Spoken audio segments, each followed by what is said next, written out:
The paper landed on her kitchen table like a death sentence. Silas Crowder's man didn't knock. He just walked through the gate, dropped the county notice flat on her wood, and said, "Mister, Crowder says to take your time reading it, but not too much time." Then he left. Mara Ellison stood there, 32 years old, 900 cattle she couldn't move, a foreman laid up with a broken collarbone, winter screaming down from the north, and now this. 12,000 acres of her best grazing land, the land her father broke his back on for 30 years, suddenly being handed to the man who'd been circling Iron Willow Ranch like a vulture since the day her father's coffin went into the ground. If you were standing in her boots that morning, what would you have done? Before we go further, if stories like this one reach something inside you, hit that subscribe button and ring the bell. Drop your city and country in the comments. Right now I want to see how far this story traveled. And stay with me to the end, because what happens next will shake you in ways you won't expect. The autumn of 1889 arrived the way bad news always does, quietly at first, then all at once. Mara Ellison had been running Iron Willow Ranch for exactly 6 weeks when she understood, truly understood, what she had inherited.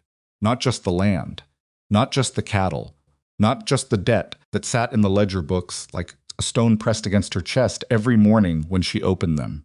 She had inherited her father's reputation for stubbornness, his neighbor's patience that had run out somewhere around the 3rd consecutive dry summer, and the specific, particular contempt of men who had spent years waiting for a woman to fail so they could step in and collect the pieces at bargain prices. Her father, Gerald Ellison, had died in late August. A heart that gave out the same way, a fence post, does not dramatically. Not all at once, just a slow lean and then a sudden fall. He was 58 years old. He had never once mentioned to Mara that he had borrowed against the south pasture. He had never once told her that the water rights on the creek had been contested 3 years prior and settled on terms that were, as Gideon Shaw the attorney put it, technically legal but deeply unwise. He had never explained that 3 of his most experienced hands had only stayed loyal to him personally, and that loyalty did not transfer. Mara found all of this out herself. In 6 weeks, she was not a woman who had grown up ignorant of cattle work. She had ridden since she was 4. She had helped with calf pulls at midnight in weather that made grown men curse. She knew how to read the sky before a storm, how to tell a sick animal from a tired one by the way it carried its head. Her father had taught her all of that, carefully and well, because Gerald Ellison, whatever his other failings, believed his daughter deserved to know the land the way he knew it. What he had not prepared her for was the business of the land, the politics of it, the way men like Silas Crowder operated not through honest competition, but through paperwork, through pressure applied at the right moment, through patience that was really just predation wearing a long coat. Crowder's ranch, the Bar C, sat roughly 12 miles to the northeast. It was one of the largest operations in the territory, and it had gotten that way by absorbing smaller ranches that had hit trouble. 2 of them Mara knew about personally.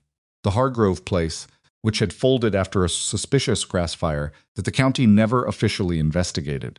The Vance operation, which had simply strangled under a string of contested water claims until old Tom Vance took an offer that was 20 cents on the dollar and called himself lucky to get it. Silas Crowder was not a man who did violent things.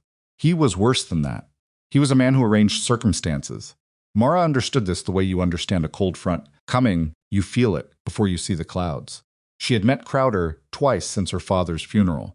Both times he had been perfectly civil. Both times he had mentioned, almost in passing, that if the burden of running Iron Willow ever became too much for her, he would be happy to discuss terms. Both times she had said thank you and changed the subject. Both times she had walked away feeling like she needed a bath. But she had more immediate problems than Silas Crowder in early October. She had a cattle drive to run. The southern grazing land, the protected valley, pastures that sat on the far side of Widowmaker Pass, was where Iron Willow's herd had to winter. It had always been. The northern range went brutal by November, exposed to winds that came off the mountains like something personal, and the creek that fed the northern water sources froze solid for weeks at a stretch. Her father had made the drive every year for 3 decades. Never easy, always necessary. This year, she had 893 cattle to move. Her head foreman, Pete Dunnigan, broke his collarbone off a spooked horse on a Tuesday. He didn't do it the impressive way. Either he got thrown in the yard, not 10 feet from the water trough, and landed badly, and that was that. He lay in the bunkhouse with his arms strapped to his chest, genuinely sorry, genuinely useless. Mara sat with him for a few minutes that afternoon. She didn't cry in front of him. She wasn't going to do that. But she sat there on the edge of the chair beside his cot and looked at her hands for a long moment, and Pete, who had worked for her father for 17 years and was not an unperceptive man, said quietly, "I'm sorry, Miss Ellison. I truly am." "Don't be sorry," she said. "Get better." She went to 3 neighboring ranches that week, hat in hand, which was not her natural posture. She explained the situation plainly. She needed 3, maybe 4 experienced riders for the drive-through Widowmaker. She would pay fair wages. She wasn't asking for charity. The first rancher, a man named Cutler, said he needed every hand for his own operation and couldn't spare anyone. He said it without looking at her directly. She suspected that Crowder had already spoken to him, but she couldn't prove it, and suspicion without proof is just a headache. The second rancher's wife told her at the door that her husband was traveling, and she didn't know when he'd be back. Mara thanked her and left. The third man, Hendricks, was at least honest about it. He said, "Miss Ellison, I got my own concerns about getting crosswise with certain parties in this county. I hope you understand." She understood perfectly. She drove back to Iron Willow in the kind of silence that has weight to it. The sky to the north was the color of iron, the color that meant weather coming and coming faster than the almanac predicted. She had maybe 10 days before Widowmaker Pass became genuinely dangerous, possibly less. She had 6 riders she trusted. She needed at least 9 for a herd that size through mountain terrain. 3 of the 6 were younger hands who had never done a mountain drive at all. She sat in the kitchen that night with the ledger open and not really looking at it. The lamp burned low. She did not sleep well. The next morning, just past first light, she heard the dogs bark. She looked out the window and saw a man standing at the gate. He wasn't doing anything alarming. He was just standing there with his hat in his hands, waiting the way a man stands when he knows he's on someone else's ground and he's being polite about it. He was trail-worn in the particular way of men who had been moving for a long time, not dirty exactly, but worn thin like cloth that has been washed too many times. He was somewhere in his mid-30s, broad in the shoulder, not tall, with the kind of stillness that ranch-raised people recognize as something different from laziness. Beside him were 4 children. Mara stepped outside and walked to the gate, and she looked at the man, and then she looked at the children, and then she looked back at the man. "Help you," she said. "Name's Caleb Rourke," he said. "I heard you might be needing drovers for a mountain drive." "Where'd you hear that?" "Hendricks' place. Man at the feed store told the man at the livery, and I happened to be at the livery." She studied him. People talk. Word gets out. That part tracked. "These yours?" she asked, meaning the children. "Yes, ma'am. Wyatt's 15.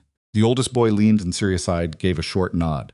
"Nora's 13. Finn just turned 11. And Maisie." He put his hand briefly on the shoulder of the smallest one, a little girl with dark eyes who was watching Mara, with the careful attention of a child who has learned to read rooms quickly. "Maisie's 6. I need drovers," Mara said. "Not a family. I understand that. A mountain drive is not the place for children. I understand that too." His voice was even, not defensive, not apologetic, just steady. "But I don't leave them." "You don't leave them," she repeated. "No, ma'am. That's not negotiable." She looked at him for a long moment. She had a rule, which was that she didn't make decisions when she was tired and irritated, because she had noticed that those were the decisions she most often regretted. She had been tired and irritated for approximately 6 weeks without meaningful interruption. "You have references?" she asked.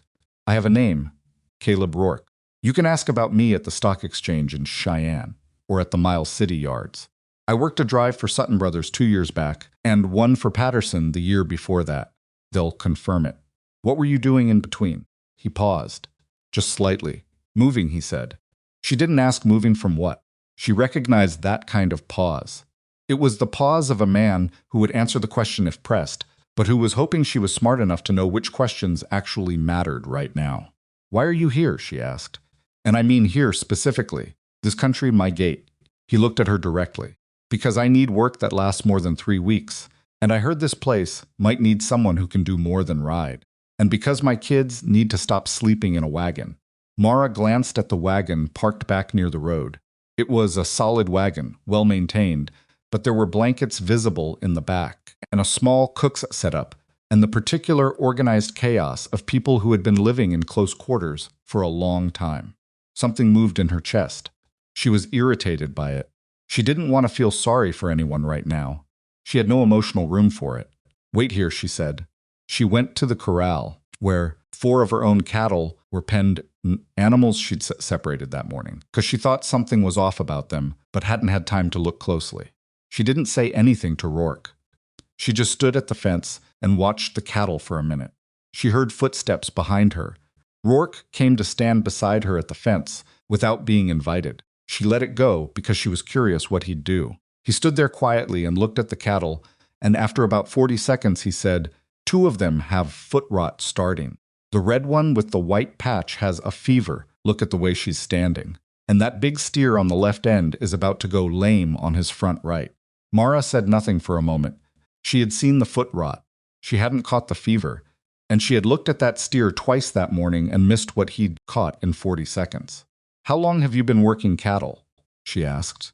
"Since I was younger than Wyatt." She was quiet for another minute. The cold front she'd been watching for a week had pushed closer overnight. She could feel it in the air, that particular sharpening that comes before hard weather. 900 cattle, 10 days at most. 6 riders she had, 3 of whom had never done this. And Widowmaker Pass sitting up there between her and the winter pasture like something that had been named honestly. She turned back to the gate where the 3 older children were standing close together, and the little one, Maisie, had sat down on her father's boot as if it were a chair, completely naturally, and Caleb hadn't told her to get up. "The children stay in camp," Mara said. "They don't ride in the drive unless I say so, and I'll only say so in an emergency.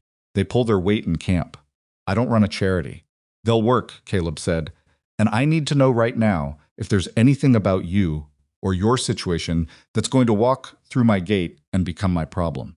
He met her eyes. "No warrants, no trouble following me. Just a family that needs to land somewhere solid for a while." She opened the gate. She told herself it was a practical decision. She needed a drover. He could read cattle better than anyone she'd seen in recent memory. The rest of it, the children, the wagon, the way that small girl sat on his boot, that had nothing to do with it. She almost believed herself. But the truth was that something in the picture of those 4 children standing quietly at the gate, not complaining, not begging, just waiting with the particular patience of kids who had learned that patience was all they had. Something about that picture had reached into her chest and found a place she'd thought had gone empty when her father died. She was not going to tell anyone that. Not for a long time. What she did tell herself, walking back to the house while Caleb drove the wagon through her gate and the kids climbed down, and Wyatt started unhitching the horses with the automatic efficiency of a boy who'd done it 1,000 times. What she told herself was this.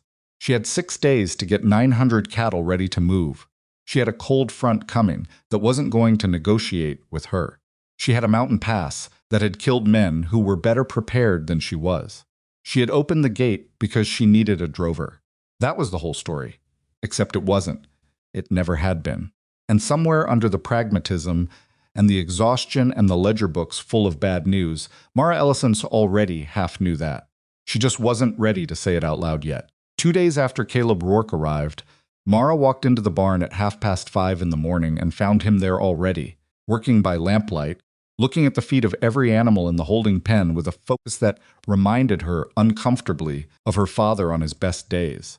"You do this every morning?" she asked. "When I'm responsible for an animal's condition." "Yes," he said, not looking up. She leaned against the post and watched him for a minute. "Where did you come from?" "Kansas." "Long way." "Yes, it is your wife." She stopped herself. He straightened up. "She died 2 winters ago. Fever." He said it plainly, without flinching from it, but also without inviting any further conversation on the subject. "I'm sorry," Mara said. "Thank you." She stayed quiet for a moment. Then she said, "The hands are going to push back on taking orders from you. You should know that, I know it. Dawson especially." He's been here 4 years, and he thinks that entitles him to an opinion on everything. Most men like that just need to see proof, Caleb said. He went back to the next animal, or they don't, and then you have a different conversation. What kind of conversation? The kind where you explain to them that on a drive, one man makes the calls, and if they can't work with that man, they need to say so now, and not on the side of a mountain. Mara studied him. You've run drives before, 3 big ones. Not as a foreman. No, he said, not as a foreman. But I've worked for foremen who were good at it and foremen who weren't, and the difference isn't experience. It's whether the man can make a decision when all the options are bad. She thought about that for a moment. And you think you can? He looked at her then. Not challenging, not boasting, just honest. I think I'm better at it than most. I've had a lot of practice with bad options. She believed him. She wasn't entirely sure why, but she believed him, and believing him made her more nervous rather than less. Because she was beginning to understand that she had let something through that gate 2 days ago that was more complicated than a drover. 3 days after that, Caleb came to her with a proposal. He spread a rough map on the kitchen table, and Mara's senior hand, Dawson, stood on the other side of the table with his arms crossed and the expression of a man who has already decided to be unimpressed. The standard route takes all 900 in a single column, Caleb said. Through Widowmaker in 4 days if the weather holds. That's how we've always done it, Dawson said. I know. And in a normal year with normal weather, it works. But look at that sky today. Caleb didn't point at the window. He didn't need to. Everyone in the room had been watching the sky all week. This front is moving faster than the almanac called. I think we have 7 days, maybe 6. And I think putting 900 animals in a single column through the narrow section is how you end up losing a third of them if anything goes wrong. Anything like what? Dawson asked. Rock slide. Whiteout. Spooked, lead cattle.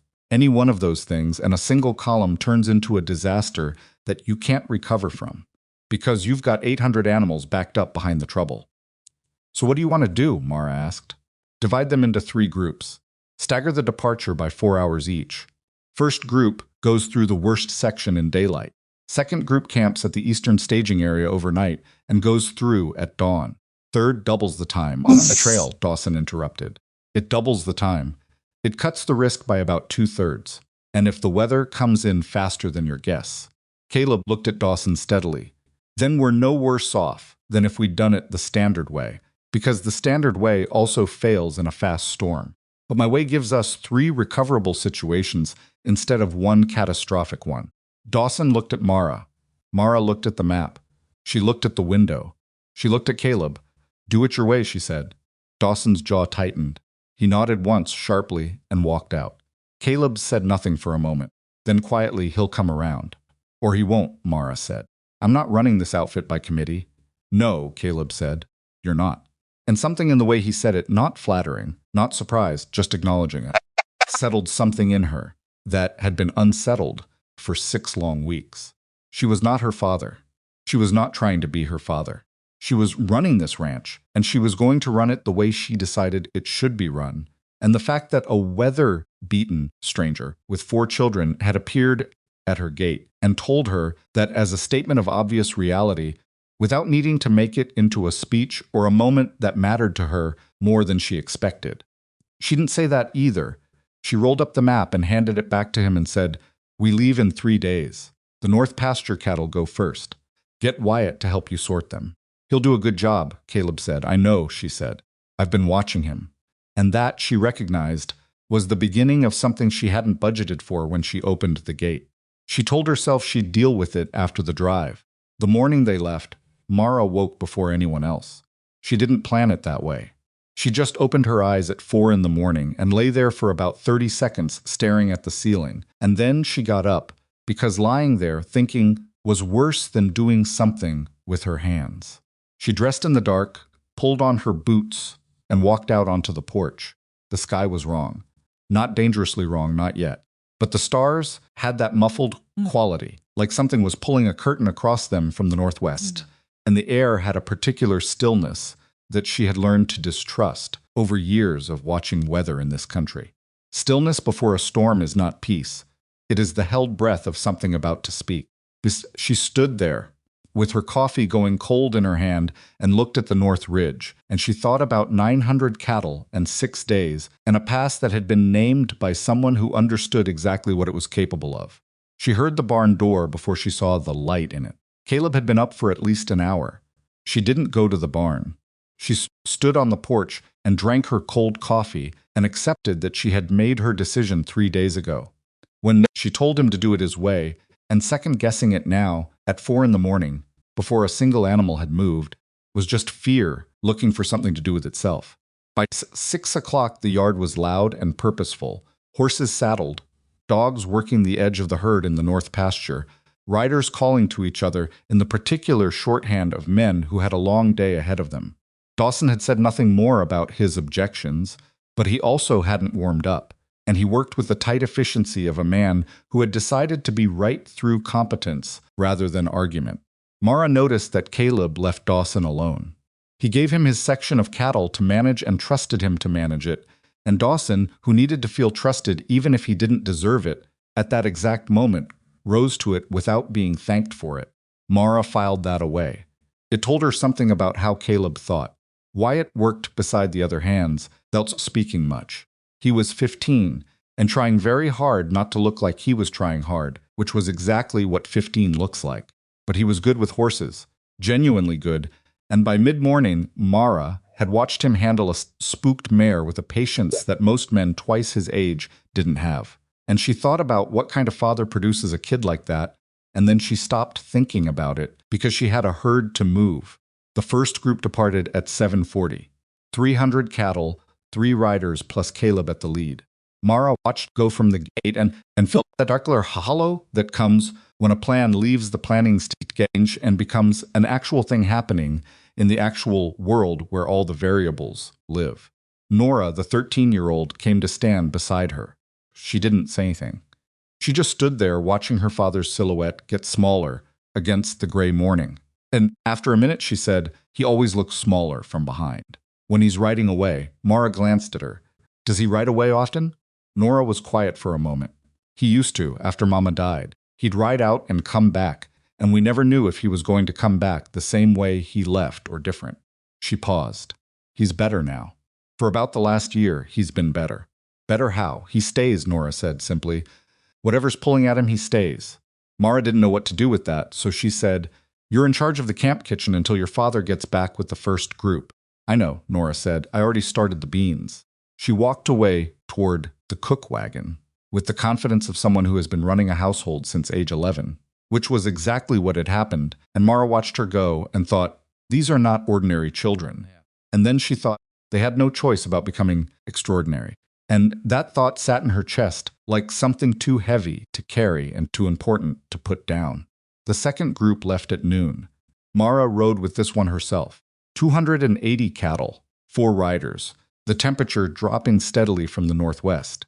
The trail to Widowmaker's base was familiar enough shit. She had ridden it dozens of times, but familiar terrain looks different when you are responsible for everything moving across it. And Mara found herself reading the ground the way she'd watched Caleb read it, looking for soft spots and loose rock and the subtle changes in how the cattle moved that told you something ahead had shifted. About 2 miles from the mouth of the pass, she came up alongside Caleb, who had doubled back from the first group and was waiting on a ridge above the trail. He looked at the sky for a long moment before he said anything. "How long do you think?" she asked. "Tonight. Maybe before." "Before we get the second group through?" "We'll get the second group through. It's the third group I'm thinking about." She followed his gaze north. The curtain she'd seen at 4 in the morning had pulled most of the way across now. The light had that flat, directionless quality that precedes heavy snow. "Finn's with the third group at the staging camp," she said. "I know. He's 11. He knows what to do." Caleb said it without defensiveness.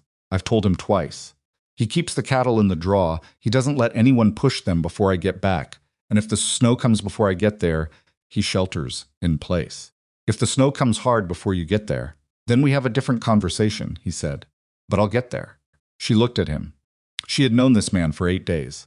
8 days was not enough time to know whether to trust someone with 300 cattle and her own neck. And yet here she was, on the side of a mountain, with his judgment as the primary thing standing between her and a catastrophe she couldn't afford. She thought about Nora, saying, "He stays. Let's move," she said. The mouth of Widowmaker Pass opened up like something that had been waiting for them. The trail narrowed almost immediately, the canyon walls rising on both sides, the sound of the cattle changing as the echo came back different. Mara had been through here before, but never with this many animals, and the difference was significant. The sheer mass of them, the noise, the smell, it pressed against the canyon walls and came back altered. And the cattle felt it and got nervous, and the riders had to work twice as hard just to keep the pace steady. 2 miles in, they hit the rock slide. Nobody said it had been there before. It might have come down last week. It might have come down yesterday. A section of the trail had narrowed from 20 feet to something closer to 12, with raw stone on one side and a drop-off on the other that Mara didn't look directly at, because there was nothing useful in looking at it. The cattle at the front of the group smelled the changed air and stopped. "Hold them," Caleb said quietly, and moved to the front himself. He stood at the narrowed section for a minute, not moving, just looking. Mara rode up beside him. She could see what he was seeing. 12 feet was passable for cattle if they moved steadily, but it required the lead animals to commit to it, and spooked cattle don't commit to anything. "We can't take them back," she said. "No. And we can't wait here. The group behind us is 4 hours out." "I know." He looked at the narrowed trail, and then he looked at her, and something in his expression shifted. Not fear exactly, more like a man reaching a decision point he had been privately preparing for. "I walked this section 3 days ago," he said. "I put markers through, in case visibility dropped." She stared at him. "You put markers?" "Stone cairns, about knee-height, spaced 40 feet apart." He paused. "I didn't tell you, because if I'd told you, you would have asked why I thought we'd need them. And if you'd asked that, I would have had to tell you that I thought there was a real chance we'd be driving through this pass in conditions where you couldn't see the trail clearly, and I wasn't sure you were ready to hear that 8 days ago." Mara was quiet for a moment. She was aware of several things simultaneously: the cattle pressing behind them, the temperature dropping, the sky doing something very bad overhead, and the specific quality of what it felt like to discover that the person you'd trusted had anticipated something you hadn't and prepared for it without telling you. She wasn't sure if she was grateful or furious. "Are the markers still there?" she asked. "I'll check." He rode forward into the narrow section alone, picking his way carefully, and came back 4 minutes later. "Still there. They'll hold through snow as long as the drift doesn't bury them. We need to move now before it gets heavier. And if a marker is buried, then you feel for it." He looked at her steadily. "You get off your horse, and you feel for it in the snow with your hands." She held his gaze for a long moment. Then she turned her horse. "Tell Dawson to keep them tight. Single file through the narrow section. Anyone who falls behind the pace pushes up immediately." "Understood." And Rourke. He stopped. "Next time you prepare for something you don't think I'm ready to hear," she said. "Tell me anyway." He nodded once. "Fair enough." They drove through. The snow began about 40 minutes into the narrow section. It came the way the worst weather always comes through mountain passes, not from above exactly, but sideways, driven by a wind that found every gap in your collar and every seam in your coat. The cattle slowed. The riders moved up tight, pressing from the sides, keeping the column from fracturing. Mar was on the right flank, near the drop-off, which was the position she'd taken because she couldn't ask anyone else to take it. She couldn't see the trail edges. She could see the cattle in front of her and the vague shape of the canyon wall on one side and nothing at all on the other. She kept moving. There was a moment, she never talked about this moment, afterward where the lead cattle stopped for about 30 seconds and the whole column compressed and the animals in the middle began to panic. That particular bovine panic that sounds like nothing else. A deep moaning distress that rises fast. She felt her horse tense under her. She felt the drop-off somewhere to her, right in the darkness and the snow and the howling, felt it the way you feel a missing stare in the dark, that specific understanding of what's not there. She said very loudly, "Hold, everybody hold and stay quiet." The riders went quiet. The cattle at the lead found the next marker. She never saw which rider found it first, but the column started moving again, slowly like something waking up, and the panic sound dropped back to distress, and then to ordinary movement, and Mara breathed for what felt like the first time in 2 minutes. They came out the other side 45 minutes later. The protected windows were dark, The valley opened up ahead of them, and the wind dropped almost immediately the geography of the place, doing what it had always done. The mountains cutting the worst of it, the air in the valley several degrees warmer than the pass. The cattle spread out and their distress became ordinary hunger, which is a sound so much more manageable it almost made Mara laugh. She sat on her horse at the edge of the valley and counted. 273 cattle confirmed in the protected pasture, 7 short of the 280 that went in. 7 cattle. She sat there with that number. 7 animals in a herd of 900 was within the range of expected loss on a mountain drive in difficult conditions. She knew that. Her father had always said, if you came through Widowmaker, losing less than 1%, you'd done well. 7 out of 280 was 2.5%. It was not a disaster. It was not even close to a disaster. She sat there and felt it like a disaster anyway. Caleb rode up beside her. He looked at the valley, did his own count in his head, and was quiet for a moment. 7, she said. Yeah.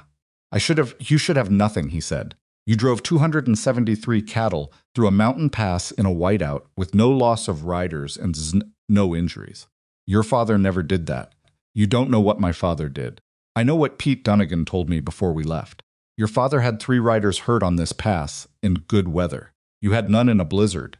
She looked at him. Pete told you that? Pete talks when he's bored and his collarbone hurts. Caleb paused, which is constantly currently. She almost smiled. She stopped it. You need to get back to the 3rd group. I'm going now. The snow is worse on the north side. I know. Finn is fine. He said it with a certainty that wasn't performance. He believed it. He's my kid. He's fine. He turned his horse and rode back into the pass, into the storm, back toward whatever was waiting on the other side, and Mara watched him go until the snow swallowed him, and she thought about what Nora had said that morning. He stays. Whatever's pulling at him, he stays. She got off her horse and started working. The next 4 hours were among the longest of her life. She had riders with her. She had cattle to settle. She had practical things to occupy her hands, and still the hours moved with that particular geological slowness that comes when you are waiting for news that might be bad. She didn't let herself think about the 3rd group directly. She thought of its windows were dark. She thought about water sources in the valley. She thought about the cattle's condition. She thought about what Pete Dunnigan was going to say when she came back, which would probably be something gruff and inadequate that meant, I'm glad you're alive. Nora had come with the 2nd group. The girl had insisted on it, with a quiet firmness that Mara had discovered was a Rourke family trait. They didn't argue loudly. They just made it plain that the conversation was over. Nora set up the camp kitchen in the valley with an efficiency that made Mara's own cook look slow, and by the time the riders needed hot food, there was hot food, produced under difficult conditions, without complaint and without drama. You've done this before, Mara said, coming to the fire around 8 o'clock. Every time, Nora said. Papa makes camp, I make it livable. Where all of you been? Nora thought about it. Kansas, Nebraska, most of Wyoming. For a little while Montana, but that was a bad winter. She handed Mara a tin cup of coffee. We were looking for somewhere to stop. Did you want to stop? Maisie was too little to have an opinion. Finn would stop anywhere there was interesting work. She paused. Wyatt wanted whatever Papa needed. That's how he is. She looked at the fire. I wanted to stop. I've wanted to stop for a long time. I just didn't say it much because there wasn't a point in saying it when we couldn't. Mara wrapped her hands around the coffee cup. What would stopping look like? For you. School, Nora said immediately. A real one, with the same teacher for more than 6 weeks. And a room. Not a corner of a room. An actual room. She looked up, and for a second she looked her age, which was 13, which is younger than it sounds when a child has been living the way she had been living. Is that a strange thing to want? No, Mara said. That's the least strange thing I've heard in weeks. They were quiet together for a moment. The fire popped. Somewhere in the dark, the cattle moved with the soft, irregular sound of large animals settling. Then Mara heard the dogs. Not alarmed barking. The dogs were working breed animals, and they distinguished between threats and arrivals, and what she was hearing was arrival. She was up before she had consciously decided to move, and she walked to the edge of the firelight and looked into the dark. They came out of the dark in stages, the way exhausted things do, first the lead cattle, then more cattle, then riders, who looked like they'd been through something and come out the other side. And then Finn, riding a horse that was too big for him with the expression of a boy who was holding himself together by force of will because he understood that falling apart was for later. And then Caleb. He was riding at the rear the way a good drover always does, the last one out, making sure nothing was left behind. He looked like the pass had argued with him personally, and he had argued back, and he was going to be sore for a week, and he didn't look like any of that mattered to him at all. He rode to Mara and stopped. 314, he said. All of them. She stared at him. All of them. We lost nobody. He looked exhausted in the specific way of someone who has been cold and scared for several hours and has not yet allowed himself to feel it. Finn found a marker that was mostly buried. Got off his horse and dug it out with his hands. She looked at Finn, who had gotten off his horse and was being very occupied with the horse's bridle and pointedly not looking at anyone. He's 11, she said quietly. I know what he is, Caleb said. She walked over to Finn. He was pretending very hard to be very busy, and she stood there until he looked up, because he was 11 and eventually 11-year-olds look up. You did well today, she said. He shrugged. Papa said, hold the line. You held it. Yeah, he went back to the bridle. Then quietly, so only she could hear, I was scared though. Good, Mara said. People who aren't scared in a situation like that aren't paying attention. He looked at her sidelong. Papa said something like that. Your papa's right about a lot of things, she said, and walked away before either of them could make anything of it. That night they camped in the valley, all of them together, riders and children and cattle settling in the windbreak of the mountains. The storm was still hammering the pass behind them, but couldn't reach them here. And that specific luxury, being on the right side of something that was trying to hurt you, was one of the finest feelings Mara could recall in recent years. She sat apart from the fire for a while. Not alone exactly, because Maisie found her the way Maisie found everyone, which was by simply appearing at your elbow and sitting down as if she had been there the whole time. The 6-year-old didn't say anything for a while.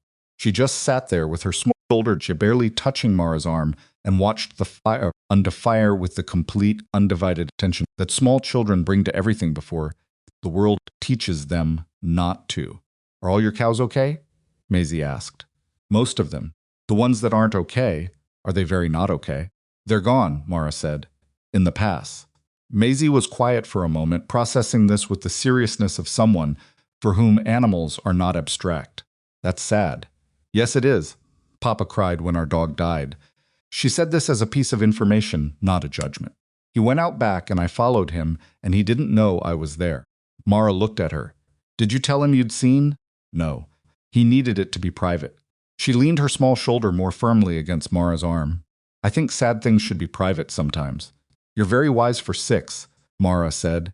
I'm almost 7. Even more impressive. Maisie accepted this and went back to watching the fire. After a while, she fell asleep against Mara's arm, sudden and complete the way children fall asleep. And Mara sat there with this small, warm weight against her and looked at the dark shape of the mountains and thought about many things she did not have words for yet. Caleb came and found them there, maybe 20 minutes later. He looked at Maisie, and something crossed his face that Mara didn't look at directly. He crouched down and gathered the girl up with the practiced ease of a man who had been doing this for 6 years, and Maisie didn't wake. She talks too much, he said quietly. Not meaning it. She's fine, Mara said. He stood there for a moment with his daughter against his shoulder, and Mara looked at the fire, and neither of them said anything, because sometimes the thing that needs to be said isn't ready to be said, and forcing it is worse than leaving it alone. 864, he said finally. What? Total. From all 3 groups. 864 cattle in the winter pasture. He paused.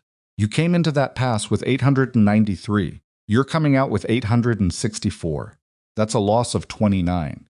On a drive like this one, in that kind of weather, that's not a loss. That's a result. Mara did the arithmetic in her head, even though she didn't need to.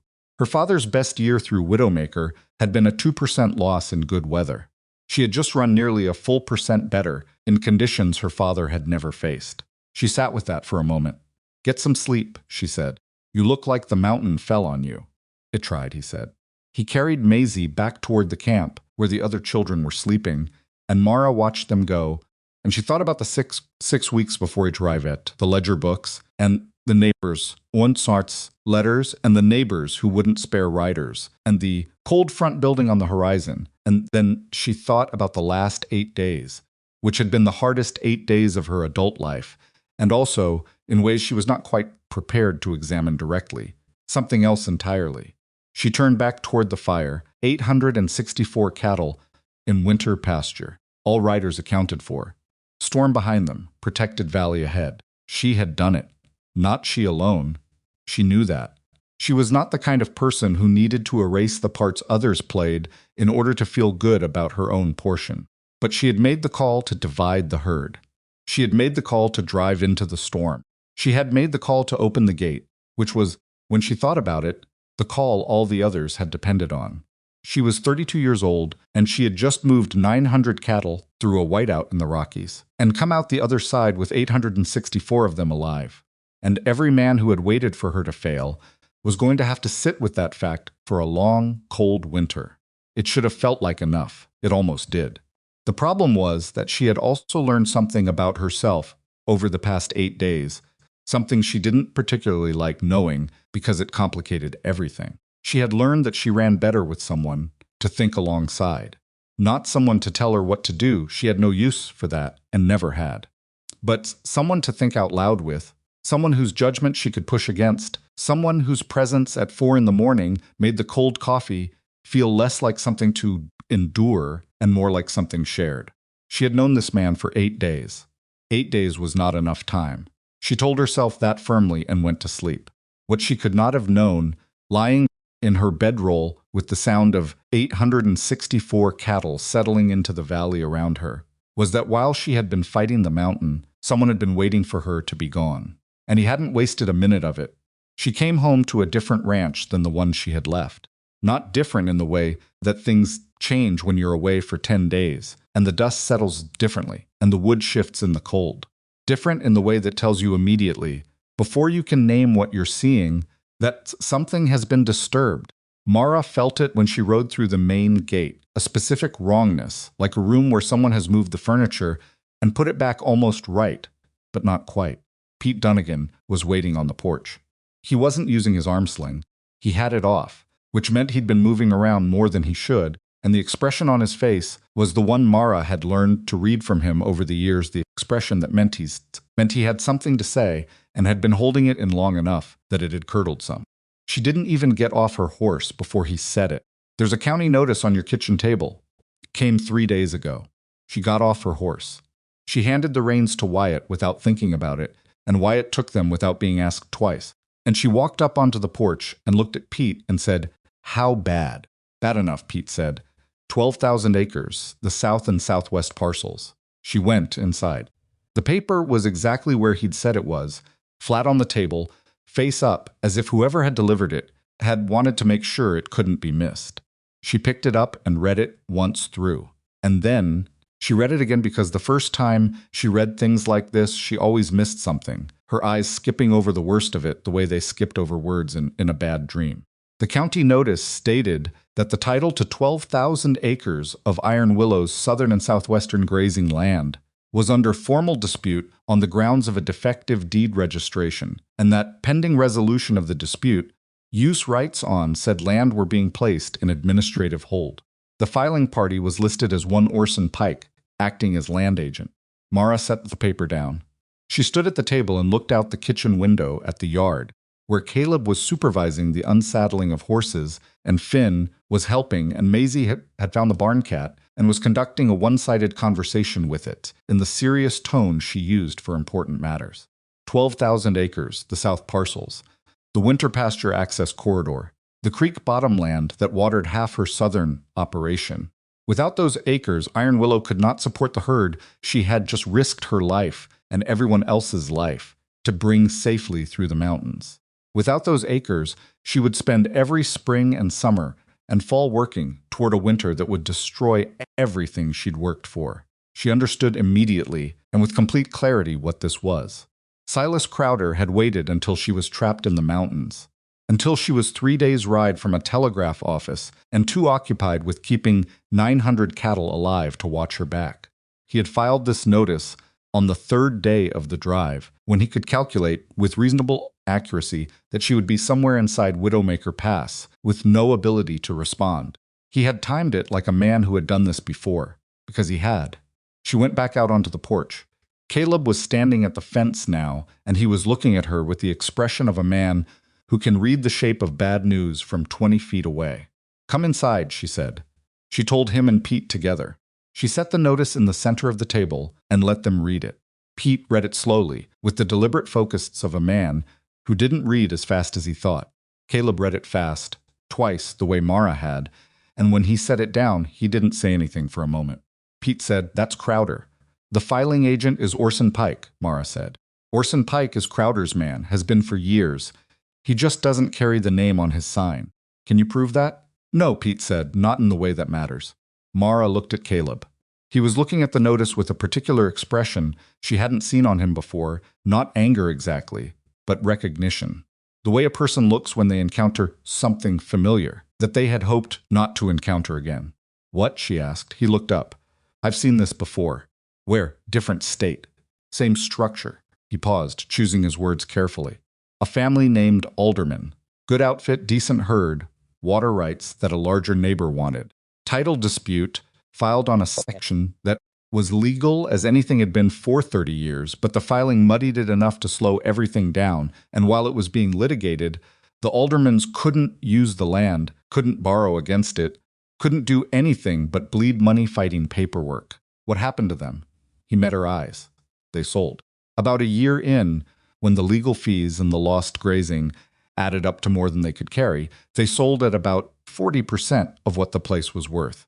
To the larger neighbor. To the larger neighbor, he confirmed. The kitchen was quiet for a moment. Outside, Maisie had moved on from the barn cat and was now explaining something at length to Nora, who was listening with the expression of someone trying very hard to follow a story that had lost its logic somewhere around the second sentence. "My father kept records," Mara said. 30 years of them. Surveys, registration documents, water filings. Everything. "Where?" Pete asked. "The room off the study, floor to ceiling." Pete looked slightly more hopeful. "That's something. I need an attorney," Mara said. "A real one. Not a county man who's also on speaking terms with Crowder." "Gideon Shaw," Pete said. "He's in Tanner's Creek. Takes the train up twice a month. He's independent, no local ties, no ranch connections. Your father used him once for the water dispute a few years back and said he was the straightest man he'd dealt with in the legal profession, which from your father was a significant compliment. How long to get a message to him?" 3 days for a letter. "He might come sooner if you explain the situation, and he understands the timeline." Mara looked at the notice again. "They gave me 30 days to respond." She said it flatly, without the panic she was keeping very deliberately. Somewhere it couldn't reach her voice. 30 days sounded like time. She knew better.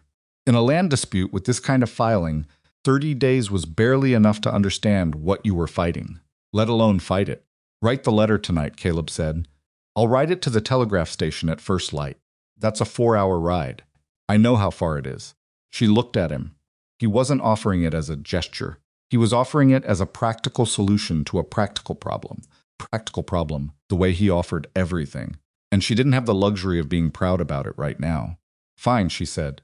"Tonight." She spent that evening in the room off the study.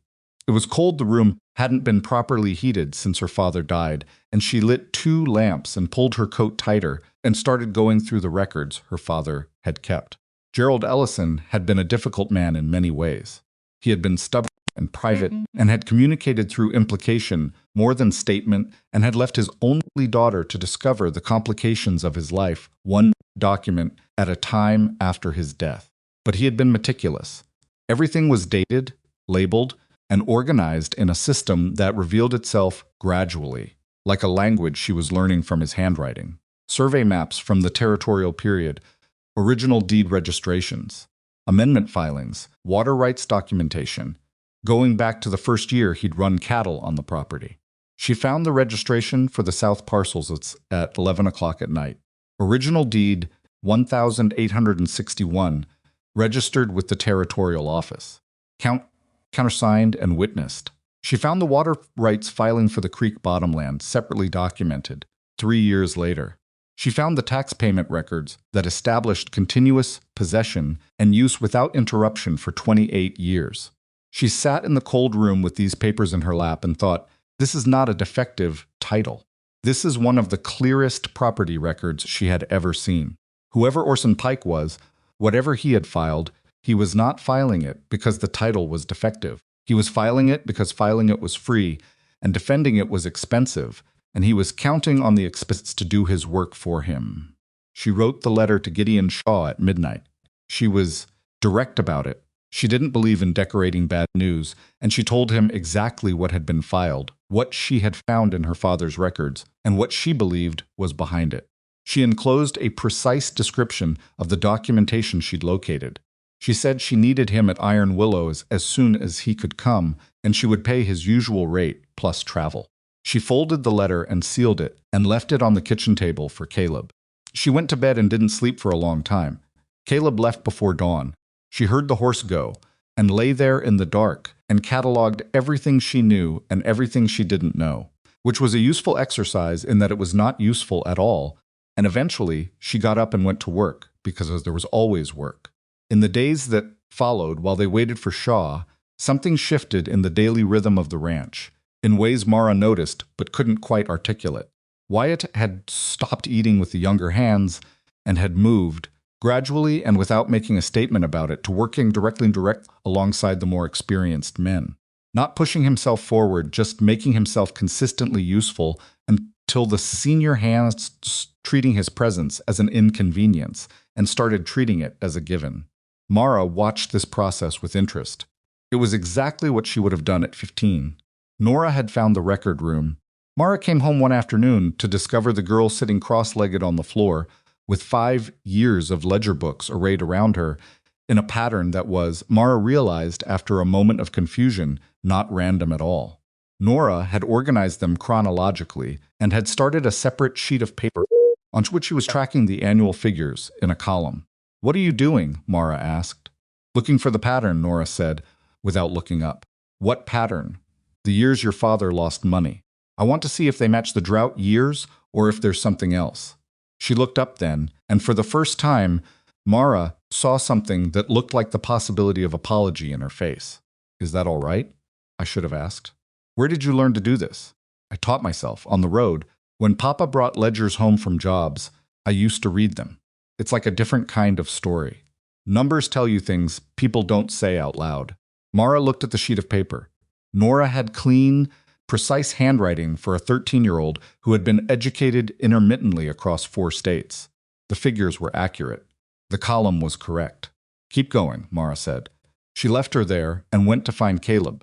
He was in the barn with Finn, who was learning from the county veterinarian, a man named Hobart, who came out twice a month and who had apparently absorbed enough in 3 sessions that Hobart had started actually asking his opinion on the animals they were examining, which Hobart said he'd never done with a patient who wasn't at least 18.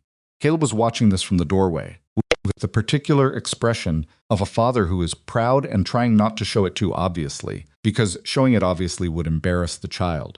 "Your daughter is reorganizing my records," Marissa said. "I'll tell her to stop." I told her to keep going. She stood beside him in the doorway. "She's 13. I know how old she is." "Where does that come from?" "The numbers thing." He was quiet for a moment. Her mother, Clara, was the one who kept our accounts. After she died, Nora just picked it up. Like she needed to keep something of hers going. Mara said nothing. The inside of the barn was warm and smelled of hay and animals, and Finn was asking Hobart a question about the inflammation pattern on a calf's leg with the focused frown of a boy who is genuinely interested and not performing interest for an adult's approval. "Shaw is coming," Caleb said. "Got a message back this morning. He'll be here in 4 days. 4 days. He's coming as fast as the train allows." "I've been thinking," Mara said. "About what you said?" "About the Alderman family." "Yeah, the documents prove the title is clean. Shaw will confirm that. But you said the Aldermans had clean documents too, and it still took a year. A year they couldn't afford. So the document isn't the real weapon. The delay is the weapon." She looked at him. "Crowder isn't trying to prove my title is bad. He knows it isn't. He's trying to make defending it cost more than I can pay." Caleb turned to look at her directly. "That's right. So the answer isn't just proving the title is clean. The answer is making it cost him something to continue the dispute. How do you make it cost a man like Crowder something? You find what's behind the filing. Not the legal argument, the actual mechanism. Who paid Pike to file it, when they paid him, and whether there's a record of it. She paused. Money leaves traces. My father taught me that about the ranch accounts. Every transaction has a record somewhere, even if the record isn't where you'd normally look for it. Caleb was quiet for a long moment. That's not the kind of thing an attorney can do. Not in 4 days.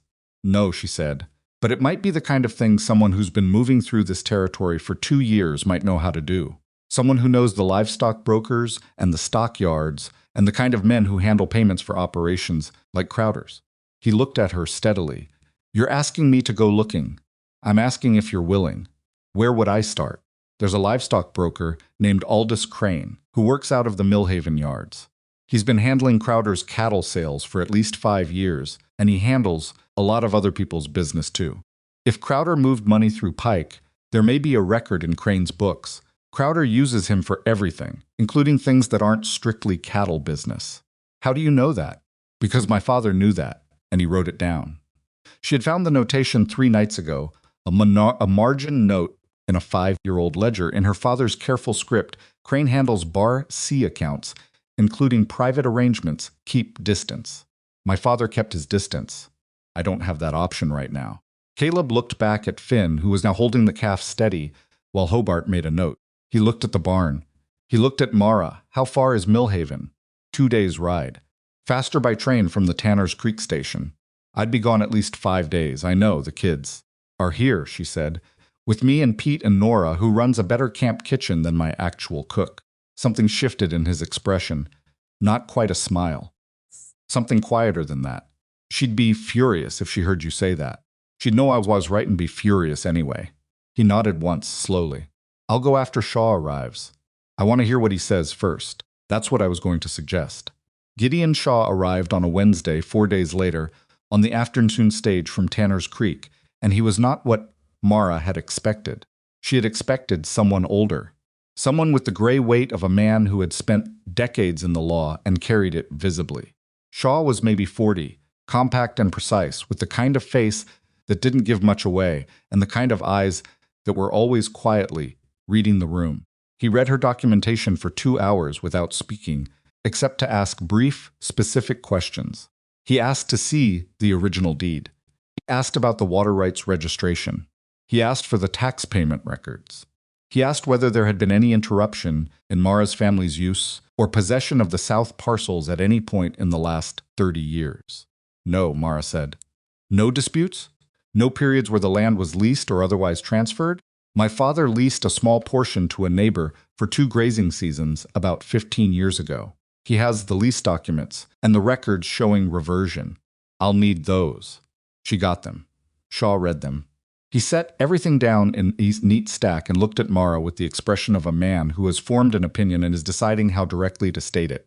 Miss Ellison, your title is among the cleaner examples I have seen in 20 years of territorial land practice.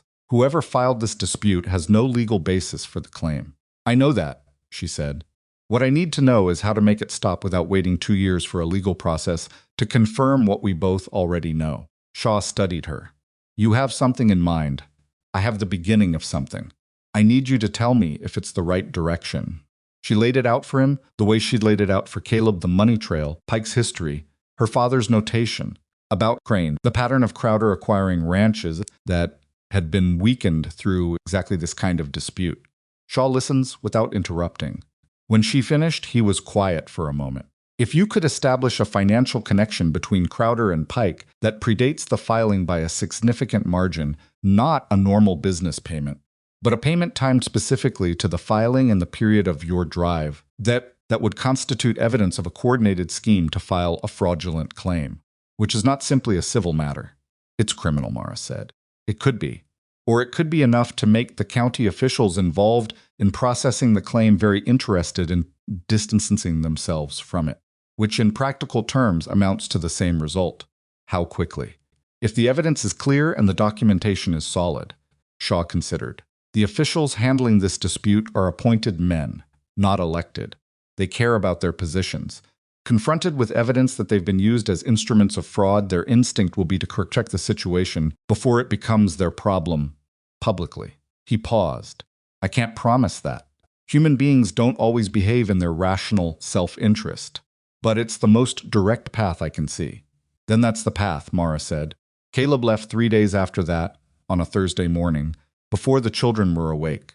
He told Wyatt the night before where he was going and what he was doing, and approximately when he expected to be back, which was the way he handled information with his kids directly, without decoration.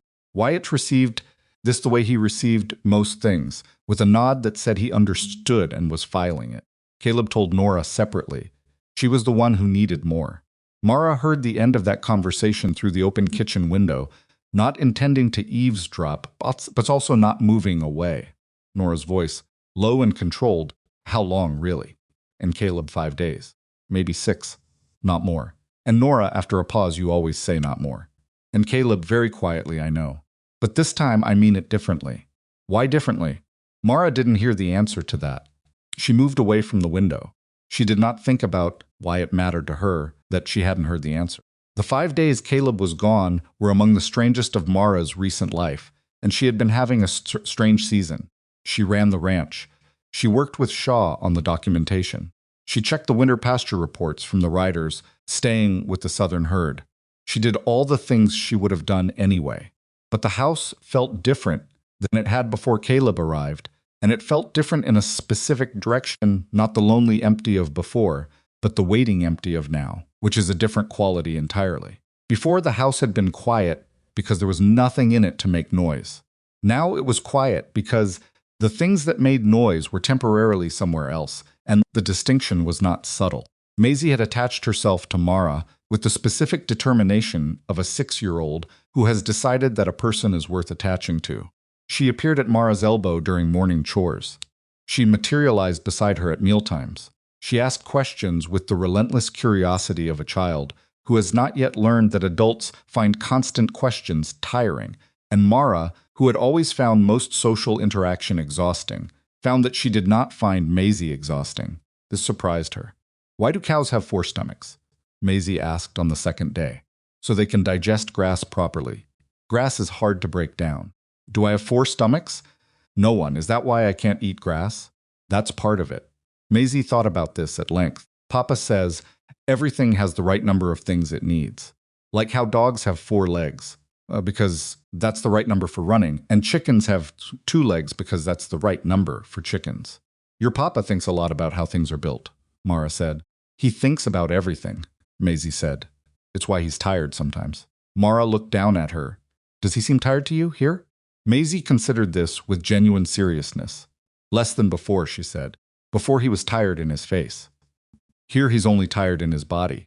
Body tired is okay. Face tired is different. Mara thought about that for the rest of the day. On the 4th night, Nora came to find her after supper. She knocked on study door, which was unusual. The children moved through the house, now with the ease of people who had stopped treating it like someone else's space. But Nora still knocked on closed doors. Out of a courtesy she'd clearly been taught, and chose to maintain. Come in, Mara said. Nora stood in the doorway with a sheet of paper in her hand. I finished going through the ledgers. All of them? Through this year. She held out the sheet. I made a summary. Mara took it. It was clean, organized, with the years in one column and the key figures in 3 others' revenue, losses, and a 3rd column Nora had labeled simply gap, which was the difference between what the ranch should have earned and what it actually had. Your father lost money in the drought years, which makes sense, Nora said. But there are also losses in years that weren't drought years, and they follow a pattern. They're always in the same quarter, and they're always in categories related to the southern pasture and the water access. Mara looked at the sheet more carefully. You think someone was interfering with the southern operation. Before this year, I think someone was making things harder than they needed to be, in ways that look like bad luck if you only look at 1 year. But across 10 years, it looks like pressure. Mara sat with that. She looked at the sheet and thought about Silas Crowder, who was a patient man, who had been circling Iron Willow for years, who had been waiting not just since her father died, but possibly for a decade or more. A applying small pressures that looked like ordinary trouble, waiting for a year when the ordinary trouble added up to something he could use. How old are you? Mara asked. 13, Nora said, with a faint expression that suggested she found the question slightly beside the point. I know how old you are. Mara stopped. Never mind. This is good work. Very good work. Will it help? It might, Mara said. It shows a pattern. Patterns are evidence of intention. Nora nodded. She started to leave, then turned back. Miss Ellison. Mara. A pause. Mara. She said it carefully, like she was trying on something that didn't quite fit yet, but might. Do you think Papa will find what he went to find? I think your father is very good at finding things people try to hide. He found us a place before, Nora said. Sometimes I used to think he was looking for places, and we were just along. But I think he was looking for a place, and we were what he was looking for it. For she paused. Does that make sense? Yes, Mara said. It makes complete sense. Nora left, and Mara sat in the study with the sheet of paper, and the lamp burning low, and the house quiet around her in the new way, the waiting empty way, and she thought about a man who had spent 2 years looking for something he could stop at, and whether Iron Willow was it, whether she was willing to be part of what made it that. She was still thinking about it when she heard hoofbeats in the yard on the 6th morning, earlier than she expected. She was at the window before she was fully awake. He looked like he'd ridden harder than he'd meant to. The horse was breathing heavy, and Caleb's coat was trail-dusted, and his jaw had 4 days of growth on it, and he too swung off the horse with the stiff movement of a man who had been in the saddle too long and was not going to let it show more than it already did. He looked up at the window. She was down the stairs and out the door before she had decided to be. You found something, she said. It wasn't a question. She could read it in the way he was standing. I found something, he said. He came inside. He sat at the kitchen table. He pulled from his coat pocket a folded piece of paper, a copy he'd made himself in careful handwriting of a record he'd found in Crane's transaction logs, a payment made to Orson Pike, 60 days before Mara's title was challenged, from an account held in the name of a subsidiary operation that Caleb had traced through 2 intermediaries to Barcy Holdings, which was the formal corporate name of Silas Crowder's ranch operation. It wasn't the only payment. There had been 3 others over the previous 2 years, each timed to a period when a different rancher in the county had experienced a sudden land dispute that resolved eventually in Crowder's favor. Mara read the paper twice. She looked up at Caleb. This is the pattern, she said. It's the pattern, he confirmed. Pike is his instrument. Has been for at least 3 years. How did you get Crane's records? Caleb's expression was the one she'd learned to read as the precursor to something he wasn't going to explain in full detail. Crane has a business associate in Millhaven who is not particularly loyal to Crane and is very interested in not being associated with anything that might eventually be investigated by county authorities. He was forthcoming. I'm not going to ask more than that. Probably wise, Caleb said. She stood up. I need to get this to Shaw today. I know. I didn't stop to sleep last night. She looked at him. He was exhausted in the body-tired way that Maisie had described, not the face-tired way, and the distinction was as clear as the girl had said it would be. He was here and present in a way he hadn't been. She realized this now, comparing it to how he'd looked when he first stood at her gate for a long time. Eat something first, she said. I'm fine. You rode through the night and you haven't eaten. Eat something first and then we'll go. He looked at her for a moment. Yes, she said. She went to the stove. She heard him sit back down at the table behind her, and she heard Maisie's feet on the stairs. The child had the instinct of a hunting dog for her father's presence. There was the sound of a small body launching itself at a large one, and Caleb's low voice saying, easy, easy. And Maisie's voice saying, I knew you'd come back with the confidence of someone who had not been entirely sure of that, and was enormously relieved to be proven right. Mara kept her back to them, and worked at the stove, and the kitchen filled up with the sound of a family that had been missing a piece and had just gotten it back, and she thought, with a clarity she hadn't expected, this is what it sounds like. She had been running Iron Willow for 6 weeks before Caleb arrived, and the house had been quiet in a way that had no other name for it but empty. And now it was this imperfect and loud and complicated and full in the way that only happens when the right people are in a space, and she was not at all sure what to do with the knowledge that she didn't want it to go back to the other way. She set the plate on the table. Eat, she said. We leave in an hour. And Silas Crowder, 12 miles away in the Barcy Ranch house, I had no idea that the woman he had calculated would fold under the weight of a fraudulent claim, had spent the past 10 days building the very thing he feared most. A trail led directly back to him. Gideon Shaw read Caleb's documentation 3 times without speaking. This was, Mara had come to understand in the weeks since she'd hired him, Shaw's highest form of reaction. A man who read something once was processing it. A man who read it twice was checking himself.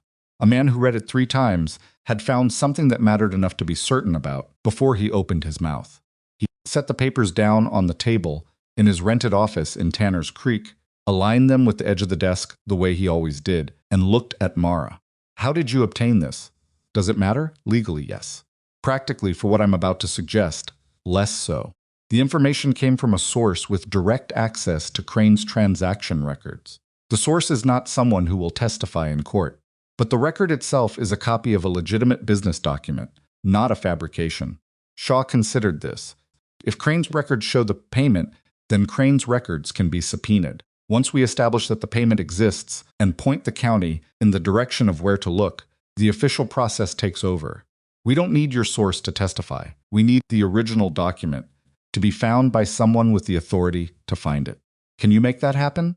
I can file a formal challenge to Pike's claim that includes a specific allegation of coordinated fraud, supported by the pattern documentation. He glanced at Kate, who was sitting quietly at the edge of the room associate uncovered, plus the financial analysis Miss Nora compiled from the ranch ledgers. He said this without irony. The ledger analysis Nora had produced had, when Shaw had first received it 2 days ago, caused him to look up from the paper and say, "How old is this girl?" in a tone that was not entirely professional. The pattern evidence is actually stronger than the payment record in some ways. The payment can be explained away as legitimate business between Crowder and Pike. The pattern of 6 contested titles over 3 years, each resolved in Crowder's favor, each filed in a window when the target rancher was unable to respond quickly, that is much harder to explain as coincidence. So we use both, Mara said. We use both. The pattern to establish the scheme, the payment to establish the connection. He looked at his notes. I want to file within the week. Before Crowder has any indication that you have this. He'll find out the moment you file. Yes. But by then, the county officials will already have the document in their hands, and they will be faced with a choice: continue to process a claim that has just been publicly associated with a pattern of coordinated fraud, or distance themselves immediately. What if they've been paid too? Caleb said from the corner. Both Mara and Shaw looked at him. He hadn't spoken in 20 minutes. Just sat there listening with the stillness he had, and the question came out of that stillness with the weight of something he'd been sitting on. Shaw's expression didn't change, which meant it was a question he'd already considered. If the officials were paid, they're doubly motivated to abandon the claim, not less so. The last things a man who accepts a corrupt payment wants is public attention on the process he was paid to corrupt. Unless Crowder has enough on them that they're more afraid of him than of exposure, Caleb said. That's a possibility I can't eliminate, Shaw admitted, which is why I want to file this challenge with a copy to the territorial governor's land office simultaneously, so that there's a record somewhere that cannot be made to disappear at the county level. Mara looked at Shaw. Have you done this before? This exact thing? Not this exact thing, he said, but I have done the version of it where a large interest uses legal process as a weapon, and a smaller interest has to find a way to make the weapon too expensive to keep swinging. He paused. The key is always the same. You have to make it cost them something they value more than what they're trying to take from you. What does Crowder value? His reputation in this territory, his relationships with buyers and suppliers, his ability to continue acquiring land without scrutiny. Shaw leaned forward slightly. A man who has absorbed 6 ranches through this method has done so because nobody put the method on paper in a single document and handed it to a territorial official. Once someone does that, the method stops working for any future target. Crowder is not just trying to take your land, Miss Ellison. He is trying to protect a system that has made him wealthy. If we threaten the system, we threaten something he cannot replace. The room was quiet for a moment. Mara looked at the window. Outside, the main street of Tanner's Creek moved with its ordinary afternoon traffic, And she thought about Silas Crowder, sitting 12 miles away in the Barcy ranch house, patient and careful, certain that she was going to do what every other rancher had done, fight the legal claim directly, slowly, until the cost of fighting exceeded the value of winning. He did not know that she was not fighting the legal claim. She was fighting the man behind it. File it, she said, this week. Shaw filed on Thursday. By Saturday, Mara had 2 pieces of information delivered to Iron Willow within 4 hours of each other through channels that said something about how quickly news moved through a county when that news was the kind that people needed to position themselves around. The first piece of information was that Orson Pike had hired his own attorney and was preparing a formal response to Shaw's challenge.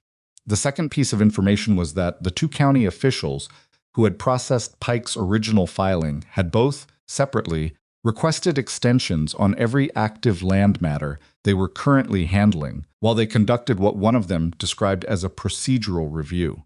They're running, Caleb said when Mara read him both messages. They're not running yet. They're stopping to look which direction runs best. That's the same thing, just slower.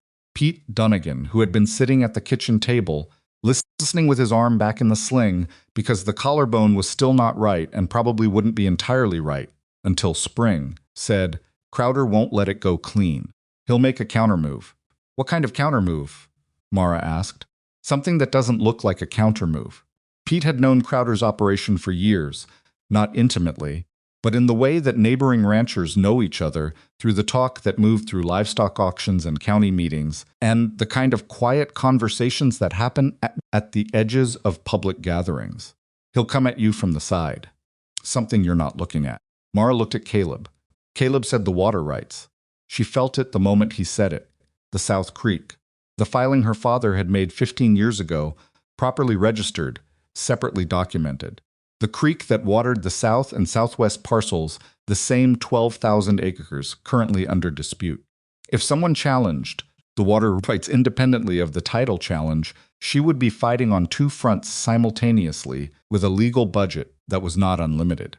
He'd file a separate water claim, she said. Or he'd find someone who wants the water rights independently and make it worth their while to file, so it doesn't look like it comes from him. Can we get ahead of it?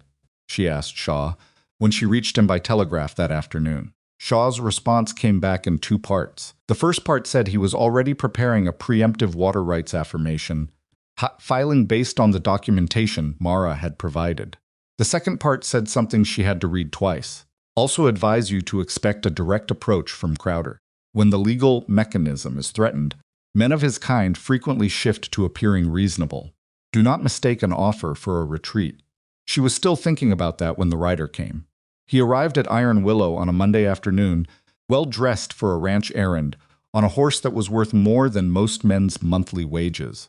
He had the look of a man who was employed at a level above the ordinary, but below the level where he got to make his own decisions. He asked for Miss Ellison by name and presented a sealed letter. Mara read it at the kitchen table with Caleb standing in the doorway. Silas Crowder wrote in a clear, precise hand with the grammar of a man who had been educated and somewhere better than most of his neighbors. The letter was 3 paragraphs.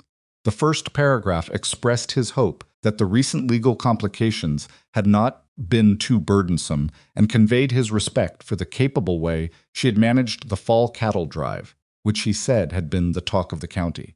The second paragraph noted that he had long admired Iron Willow's water resources on the South Creek, and that, should she ever be interested in a fair market arrangement for those rights, he would welcome a conversation. The third paragraph was 4 sentences that said, in their careful way, that Bleavdews were dark, that he believed the current legal situation between their respective interests was unfortunate, and that he was personally committed to seeing it resolved to everyone's satisfaction. Mara set the letter down. He's offering to buy the water rights, Caleb said. Yes, and calling the title dispute an unfortunate situation as if he didn't arrange it. Yes, Shaw called it. Shaw called it. She folded the letter. He's not retreating. He's opening a second negotiation while the first one is still in play. If I sell him the water rights, the title dispute becomes meaningless with the water. He doesn't need the land. Without the water, the south parcels aren't worth fighting for anyway.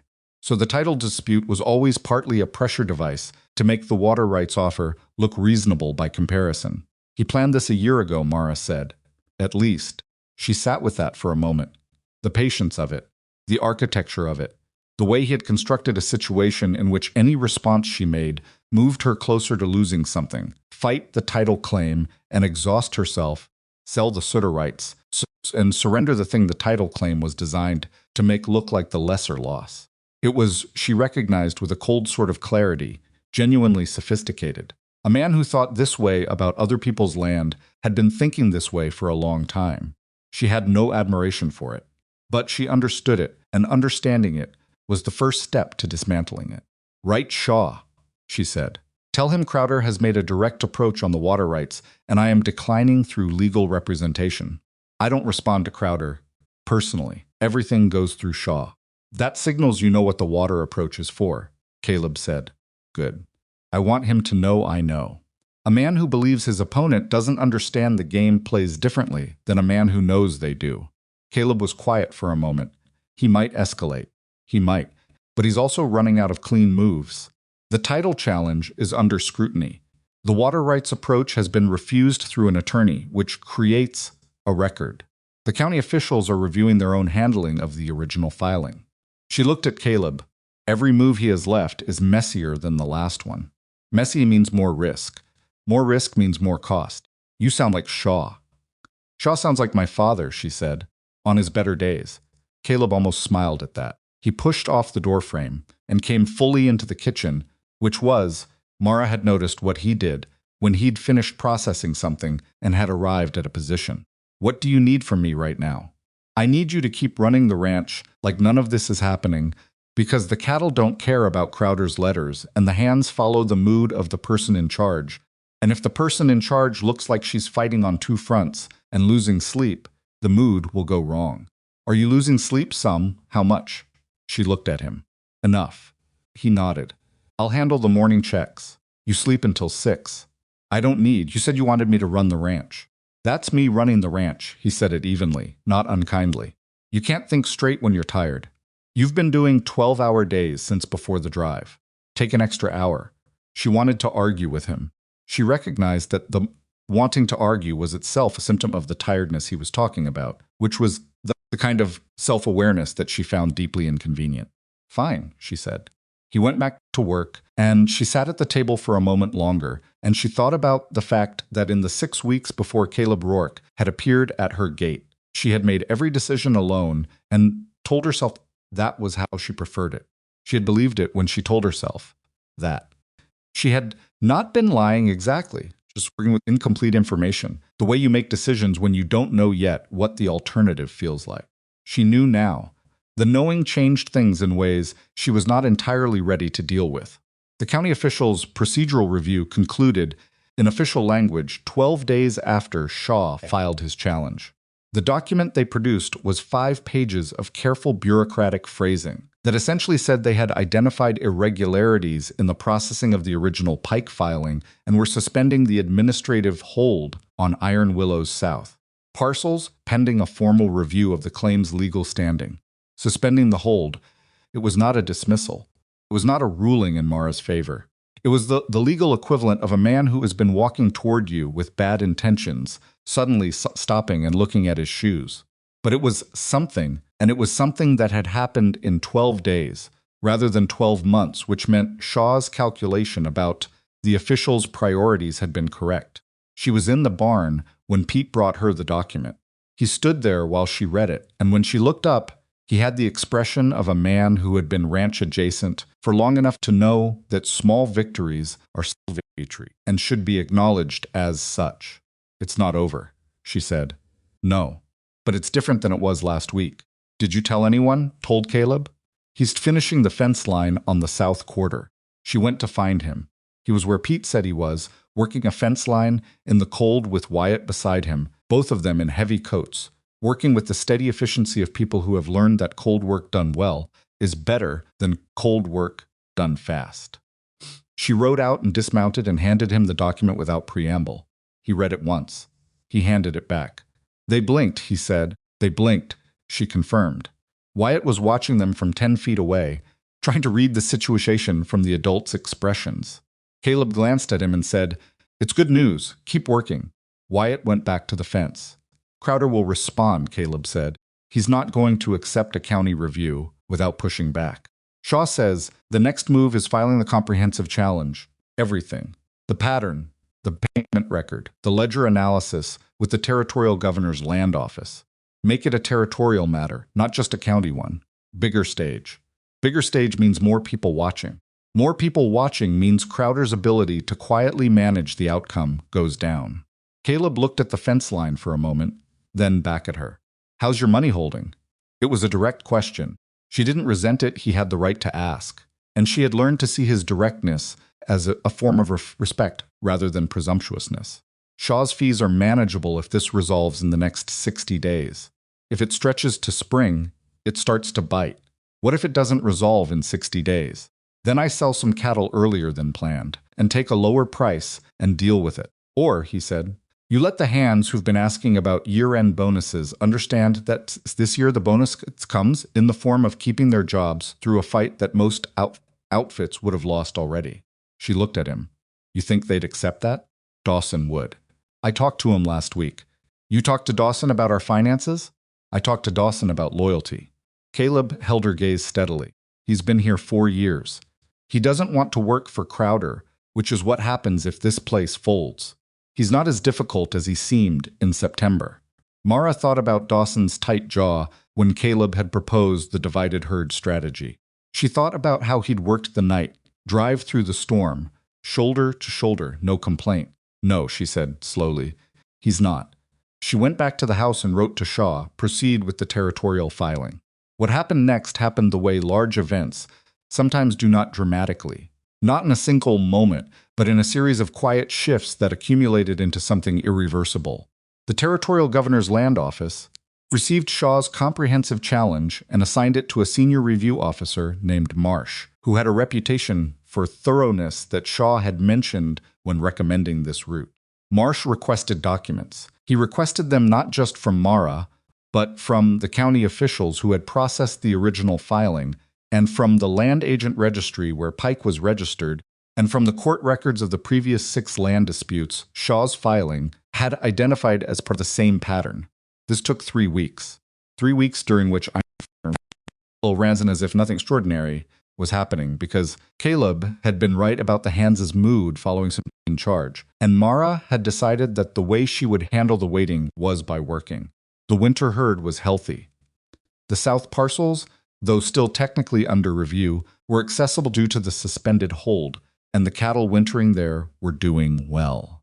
Nora had moved from the ledger analysis to organizing the ranch's correspondence files, which were a disaster by any standard, and had created a filing system that Mara suspected was better than anything the county land office was working with. Finn continued his veterinary apprenticeship with Hobart, and had apparently impressed the man enough that Hobart had started leaving him written instructions between visits, which Finn treated as the most serious documents he had ever received. Maisie turned 7. This happened on a Tuesday in November, and Mara had known it was coming for 2 weeks because Maisie had mentioned it with increasing frequency in the manner of someone ensuring that important information did not get lost in the shuffle. Mara made a cake.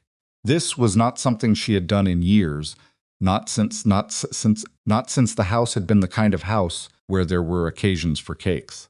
She made it imperfectly, which was how she made most things that weren't cattle work, and the frosting went on unevenly, and one layer was thicker than the other, and Maisie looked at it with the expression of a child beholding something magnificent. It's lopsided, Finn said. Don't, Wyatt said from across the table.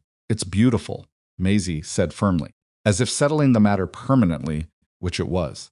They ate it in the kitchen, all of them, the ranch hands who were off shift, and Pete Dunnigan's whose collarbone was finally starting to behave, and the Rourke children and Caleb and Mara, and it was loud in the way that only a kitchen full of people who have stopped being formal with each other can be loud, and Mara sat at the end of the table and looked at all of it and felt something she didn't have an immediate name for. Not happiness exactly, because happiness felt too simple for it. More like recognition. Like looking at something you have seen before in the back of your mind.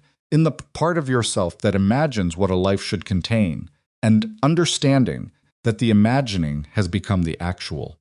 Caleb caught her looking. She looked away. Later, after the children were in bed and the hands had gone to the bunkhouse, and Pete had turned in, Caleb came to find her on the porch.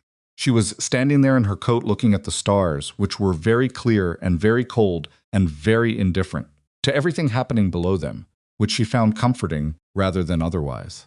He stood beside her, not close. Just beside. She talked about that cake for 2 weeks, he said. I know. You didn't have to do that, I know. He was quiet for a moment. The cold was serious, and the stars were doing what stars do. And in the bunkhouse, someone was playing a harmonica badly, which meant it was either Dawson or the new hand whose name Mara kept forgetting. Mara, he said. It was the first time he'd used her name without her prompting it, and it registered in her chest the way such things do when you've been waiting for them without knowing you were waiting. Don't, she said, not unkindly. I haven't said anything yet.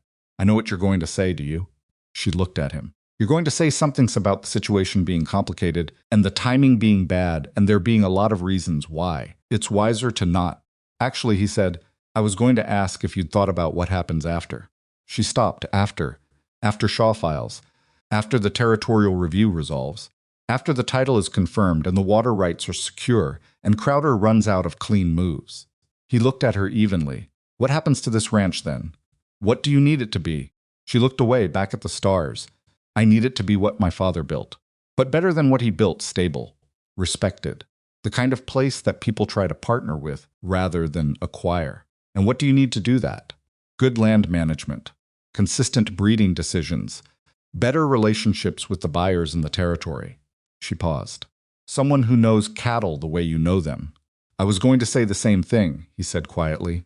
Someone who knows how to run land, how to build something instead of just maintain it. He let a beat pass. Someone worth building it for. She turned and looked at him directly. He was looking at her with the expression she had come to understand.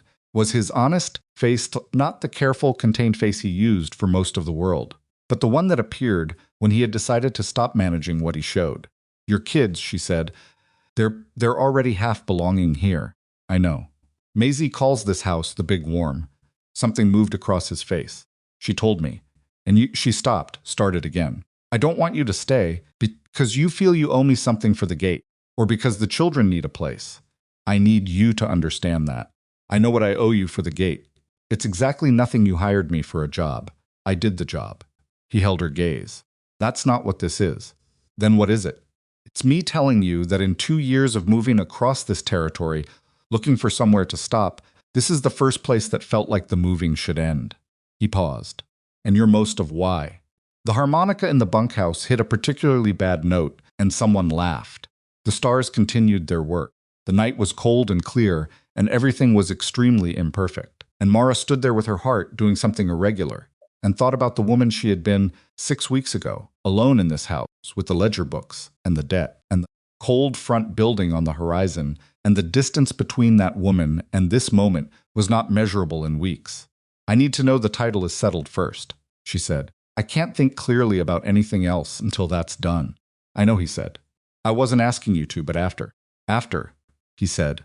They stood there a while longer in the cold, not saying anything else, which was its own kind of saying something, and eventually Mara went inside, and Caleb went to the barn to check the animals the way he always did before bed, and the ranch was quiet around them in the full way, the not empty way, and whatever was going to happen next was going to happen on the other side of a legal ruling that Mara had spent 6 weeks fighting for with everything she had. The ruling came on a Friday, 6 weeks after Shaw filed with the territorial office. It came as a formal document delivered by the territorial marshal's courier, which was itself a signal the governor's office didn't send couriers for routine decisions. They sent them for decisions they wanted delivered with the weight of official authority. Mara read it at the kitchen table with Caleb sitting across from her, and Shaw's letter paper-clipped to the front. Shaw's letter said 3 sentences before the ruling itself. The territorial review officer has determined that the original filing by Orson Pike lacked legal basis and was filed in bad faith for the purpose of creating commercial pressure on Iron Willow Ranch. The filing has been dismissed with prejudice, meaning it cannot be refilled in the same or substantially similar form. The south and southwest parcels of Iron Willow Ranch, comprising 12,000 acres, remain in clear title to Miss Mara Ellison, free of encumbrance. She read it twice. She set it down. Caleb was watching her. He hadn't read it, yet she hadn't handed it to him, and he was reading her face instead, which he was very good at. "It's done," she said. He held out his hand for the document. She gave it to him. He read Shaw's letter, and then the ruling itself, and then he set it flat on the table and looked at it for a moment. "Pike," he said, filed in bad faith. They said it in the ruling. "That creates a record Crowder can't make disappear." "No. It's in the Territorial Archive." She looked at the document. "Every rancher he's ever looked at. Every land agent he's ever used. This is now the thing that gets handed to the next person he tries to take something from." "He's not done," Caleb said. "A man like that doesn't stop." "No. But he stops with me." She sat back. "He has no leverage left on this land. The title is confirmed. The water challenge was preempted. The county officials have distanced themselves from his process, and there's now a territorial record connecting Pike to a pattern of bad faith filings. Moving against me again and costs him the one thing this ruling can't restore, the appearance of operating within the law." Caleb was quiet for a moment. "Then how do you feel?" It was a simple question. She wasn't sure anyone had asked her that about any of this in the past 2 months. "I feel like I want to sleep for 3 days," she said. "And then I feel like I want to ride the south parcels and just be on them, without anything following me." "We can do that," he said. "Tomorrow," she said. "Today I need to tell the hands, and I need to write to Shaw, and I need to, there's a list." "There's always a list." "Yes," she looked at him across the table. The kitchen was warm, and the lamp was lit, and the ruling was there between them, like a door that had just been opened. "But the list is different now. The list is about building something, not defending it." "That's better work," he said. "Yes, it is." Pete Dunnigan cried, which he would have denied absolutely if anyone had suggested it. But Mara saw him turn away and stay turned away for slightly too long when she told him, and when he turned back his eyes were not exactly dry, and she chose to say nothing and let him have his privacy about it. Dawson shook her hand. He did it with both of his, which was not a thing he had ever done before, and he said, "Your father would have," and stopped, and said instead, "You held it," which was more than enough. The younger hands cheered, which was the most appropriate response available. Nora received the news with the expression of someone who had been quietly confident of the outcome all along and was satisfied to be confirmed. Finn immediately asked whether this meant the south parcels could be used for expanded grazing in spring, because he had thoughts about the carrying capacity, which was such a Finn response that even Caleb laughed at it openly. And Maisie, who had been told in child-appropriate terms that a bad man had been trying to take some of their land and that Mara had stopped him, said, "Good, it's our land." Nobody corrected the hour. That evening, after supper, after the children were in bed, and Pete had gone to the bunkhouse, and the ranch was settling into the particular quiet of a November night, when everything is where it should be, most of its windows were dark, Mara sat at the kitchen table and looked at the territorial ruling and thought about everything it had taken to get here. She thought about standing at her father's grave 6 weeks before Caleb arrived, and understanding that she was alone in a way she hadn't been prepared for, not the logistical alone of running a ranch by herself, but the other kind, the kind that has nothing to do with how many people are around you. She thought about the gate. The decision to open it had been practical and slightly desperate and motivated by a man who could read sick cattle from 40 feet. And she had told herself that was the whole of it. The whole of why she'd let 5 strangers onto her land on a cold morning with winter coming. The truth was more than that. The truth was more than that, and she had known it almost immediately, and the knowing had frightened her more than the cold front and the cattle drive and the bad paper combined. Because you can fight a storm, and you can fight a fraudulent land claim, but you cannot fight the particular thing that happens when the right person stands at your gate looking like a complication and turns out to be the answer to a question you didn't know you were asking. She heard his boots on the porch. He came in without knocking, which was the thing that had changed the point where Iron Willow had shifted from Mara's house, that the Rooks were staying into something the language didn't quite have a word for yet. But that felt. Every morning when she woke up to the sound of Maisie's feet on the stairs, and Caleb's voice in the yard, and the particular busy aliveness of a full house, like the truest version of what this place had always been supposed to be. He sat down across from her. They looked at the ruling between them. "You said after," she said. "I did," he said. "It's after." He looked at her with the honest face, the one without the management. "Yeah," he said. "It is." Outside, Iron Willow Ranch held its 12,000 acres under a clear winter sky, debt-reduced and legally confirmed, and full of the particular kind of life that arrives when people stop moving and start belonging, and Silas Crowder sat 12 miles away with a letter he was going to write and then decide not to send because the thing he had failed to account for, in all his patient architecture of pressure and timing and carefully arranged circumstance, was the specific stubbornness of a woman who did not yet know the things she was capable of until someone complicated enough to see them clearly had stood at her gate and waited to be let in. The morning after the ruling arrived, Mara kept her word. She saddled her horse before anyone else was fully awake, and when Caleb came out of the barn at 5:30, he found her already mounted and waiting, and he looked at her for a moment and went back in and came out with his own horse ready in 10 minutes without being asked. So too dark. They rode the south parcels together in the early dark, just the two of them, no particular route, no particular purpose, except the one she had named the night before to be on the land without anything following them. The winter grass was pale and frost-stiff, and the cattle moved through it with the slow purpose of animals that are warm enough and fed enough and have nothing to worry about, which is the only thing a rancher ever really wants from a herd. She didn't talk much. Neither did he. They rode through the bottomland along the creek, where the water moved black and quiet under a skin of ice at the edges, and through the south pasture where the territorial ruling had drawn an invisible line. That was somehow the most solid thing on the property. She stopped at the fence line that marked the boundary between Iron Willow's confirmed land and the open range beyond, and she sat there on her horse and looked at it. "My father built this fence in 1871, she said. He said the day he put in the last house post was the first day he felt like the land was actually his. Not the day he signed the deed, the day the fence was finished. He understood something," Caleb said. "He understood a lot of things, just not always the right ones at the right time." She looked at the fence for another moment. "He should have told me about the debt. He should have told me about the water dispute settlement. He should have. There's a list." "There's always a list," Caleb said, and she heard her own words from the night before come back to her in his voice. And something about that, the way he held what she said and returned it when it fit, settled into her like the last piece of something slotting into place. He was proud, she said, too proud to let his daughter see that the thing he'd built had cracks in it. So she inherited the cracks without knowing where they were.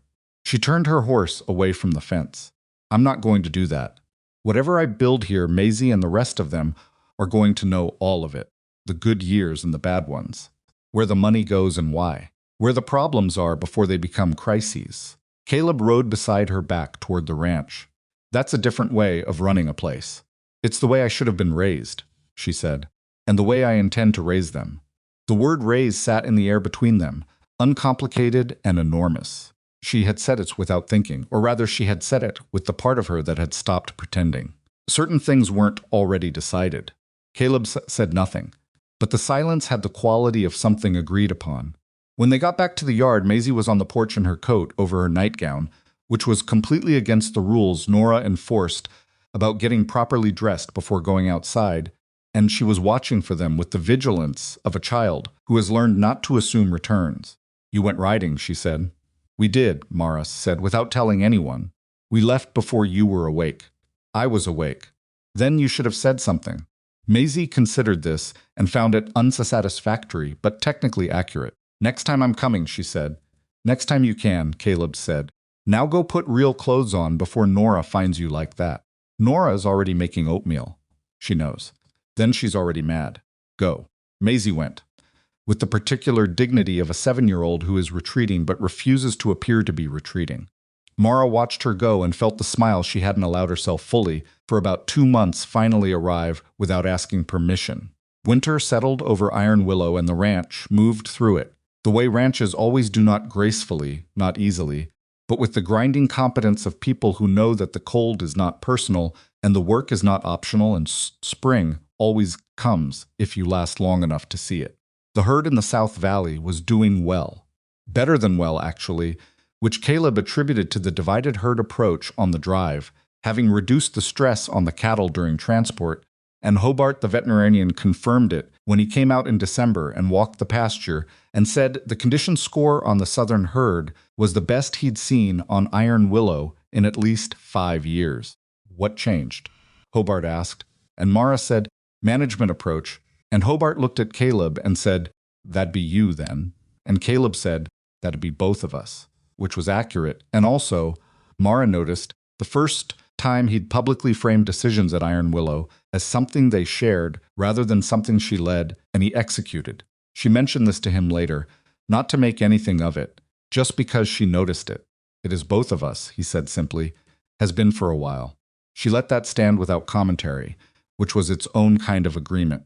The holidays were loud in a way that Iron Willow had not been loud for years. Pete Dunnigan produced a fiddle that nobody had known he owned, and the collarbone, now 3/4 recovered, permitted enough movement for him to play badly, but enthusiastically, and the bunkhouse had a party that went until 11 o'clock, which Mara attended for an hour, and then left. Not because she wasn't enjoying it, but because Maisie had fallen asleep on her shoulder somewhere around 9 and needed to be carried to bed. She carried her. It wasn't a difficult thing physically. Maisie was 7 and small for her age. But the specific weight of a sleeping child's against your shoulder is a weight unlike other weights. And Mara walked through the house with it carefully and tucked Maisie into the bed that had become Maisie's bed, in the room that had become the room the girls shared, and stood in the doorway for a moment before she left. Nora was already in her own bed, reading by the light of a small lamp the way she did every night until Mara knocked on the doorframe and said lights out, and Nora closed the book without argument, just marked the page carefully first. Good night, Mara said. Good night, Nora said. Then, as Mara was pulling the door, she stopped. Thank you for the room, Nora said. It was simple and direct, the way Nora said everything, but underneath it was other thing. The things the words were standing in for, which both of them understood perfectly and neither of them needed to name. Good night, Nora, Mara said. She closed the door gently and stood in the hall for a moment, in the dark, and she thought about a 13-year-old girl who had told her she wanted a room, a real one, not a corner of one, and a teacher she didn't have to leave, and ordinary settled things that the rest of the world took for granted. She thought about the particular look on Nora's face when she'd said goodnight and meant 30 other things. She went back to the kitchen and sat down and looked at the lamp for a while. And she was still sitting there when Caleb came in from the bunkhouse, smelling of cold air and wood smoke, and Sat's windows were dark, and sat down across of a man who has been thinking something for long enough that it's ready to come out, I want to talk about the foreman position, he said. She looked at him. You're already doing the job. I know, but I want it formalized, a contract, wages. You have wages, a drover's wages. I'm doing a foreman's job. He held her gaze. I'm not asking out of pride. I'm asking because a contract means I have a legal position here. It means if something happens to you, there's a document that says what my role is and what my responsibilities are. Nothing's going to happen to me. You drove cattle through a whiteout in the Rocky Mountains and took on Silas Crowder simultaneously, he said. I'm not willing to bet on nothing happening. She looked at him for a moment. The lamp between them was burning steady, and outside the night was winter quiet, and the ranch was full in the specific way it had been full since October, and she understood that what he was actually asking had layers to it, practical and otherwise. All right, she said. Foreman's wages and a contract. I'll have Shaw draw it up. I'd also like to talk about something else, he said. You're managing several conversations at once tonight. It's the only time the kids are all asleep, he said. I have to be efficient. She almost smiled. Go ahead. He was quiet for a moment, not because he hadn't decided what to say, but because he was choosing how. She had come to recognize the difference in him. I've been offered a position, he said, from a ranch called the Kellerman Operation, east of the territory, bigger than Iron Willow, better wages than what I'm proposing now, a private house on their property, and eventually an offer of land. The lamp burned. Mara said nothing. I'm not telling you to leverage anything, he said. I want you to understand that. I'm telling you because you need to know it exists, and I want you to know why I'm not taking it. Why aren't you taking it? Because a bigger wage in a place where my kids are strangers is not an improvement on what I already have. He looked at her steadily. And because I'd be trading something I can't put a number on for something I can, and I've done enough living to know which of those things matters more. When did they offer? She asked. 3 weeks ago. You waited 3 weeks to tell me. I waited until I was certain of my answer. And you're certain? Yes. She looked at the lamp. She thought about the question she'd asked him on the porch back in October, before the ruling came. What are you going to say? And he'd said after, and it was after now, and had been for several weeks, and they had both been circling it with the carefulness of people who understand that some things once said change the entire shape of everything, and you only get to say them once. I'm going to ask you something, she said, and I want you to answer it the same way you answered the Kellerman offer. When you're certain, ask it. Stay, she said, permanently. All of you as not as employees. As Mara, he said quietly. Let me finish. You're going to make it complicated. I make everything complicated. I know, he said. I'm asking you to marry me instead, which is simpler. She stopped. He looked at her across the kitchen table in the lamplight with the honest face, the no-management face, the face she had been collecting pieces of since October, and which she understood now in its complete version, a man who had been carrying 4 children and 2 years of grief and a whole life of movement, and who had stopped here and was asking her to be the reason the stopping was permanent. That was not simpler, she said. It was direct, he said, which is simpler.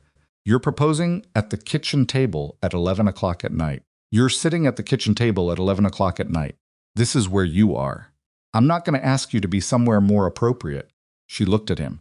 She thought about the gate. The morning he'd stood there with his hat in his hands and 4 children at his side, and the cold coming and everything at Iron Willow falling apart, and she had looked at him and thought complication, and she had been entirely right and completely wrong at the same time. Yes, she said. He let out a breath just slightly. She saw it. Were you not certain? She asked. I was certain of my question. I'm never certain of other people's answers. You could have asked sooner. So could you, he said. She thought about that and found she couldn't argue with it. They sat there in the kitchen for a while longer, not in the waiting empty way, but in the full quiet way, and eventually Mara got up and refilled the lamp, and Caleb told her about 3 problems with the south fence line that needed addressing before spring. And she told him about the breeding schedule she'd been planning, and they talked about the ranch the way they always talked about it, practically and directly, and with the particular comfort of people who have stopped performing competence for each other and started just doing the work together. And it was, she thought, the most natural conversation she had ever had about something this large. They married in late February, on a Saturday that was cold but clear, under the cottonwoods beside the ranch house that her father had planted the year she was born. There was no ceremony building because the ceremony was here, on this land, which was the right place for it. Shaw rode out from Tanner's Creek because Marhav had asked him, and he came without being asked twice. Hobart came because Finn had told him, and Finn had correctly predicted that Hobart would want to be there. Pete Dunnigan wore his good coat and played the fiddle at the gathering afterward, with enough skill that people who hadn't heard him before looked surprised. Dawson stood at the back with his arms crossed, which was how he expressed things that moved him, but that he didn't want to discuss. The children stood together during the brief words. Wyatt, straight-backed and serious. Nora, with her hands folded and her eyes bright in the way that meant she was not going to cry, and was managing it by will. Finn watching everything with the expression of a boy who is taking notes. Maisie in her best dress, which she had worn for the occasion, and also for every day the preceding week in preparation, holding a handful of late winter dry flowers she had found somewhere, and that nobody had the heart to confiscate. Maisie did not cry either. She was 7, and at 7, you don't always cry at the right things, and she mostly spent the ceremony watching the adults with the focus of someone trying to understand what the occasion was for. Then Mara signed the register, and Caleb signed it beside her, and Maisie leaned against Mara's arm in the unself-conscious way she had, and she said quietly, "Does this mean we're staying?" "Yes," Mara said. "This means you're staying." "For how long?" "For as long as you want." Maisie thought about this with the gravity it deserved. "I want forever," she said. "Is that too long?" "No," Mara said. "That's exactly right." Spring arrived the way it always does in that country, Not gently, not as a gift, but as a fact that imposed itself on everything that had been frozen and made it move again. The South Creek broke ice in early March. The cattle in the winter pasture began to show the signs that told experienced people calving was coming, and it came the way it always does, unpredictably and constantly and at the worst hours, and everyone at Iron Willow worked through it together. 614 calves. Mara counted them over the course of 3 weeks, not all at once but in her daily tallies, adding them up in the ledger with the neat figures Nora had taught her to keep more carefully. 600 and healthy calves from a herd that had come through a mountain blizzard in November and a legal siege in December and was still standing. She showed the tally to Caleb on a Tuesday morning in April. He looked at it for a moment. That's above your father's best year. I know. By about 40 head, I know. He handed the ledger back. What are you going to do with it?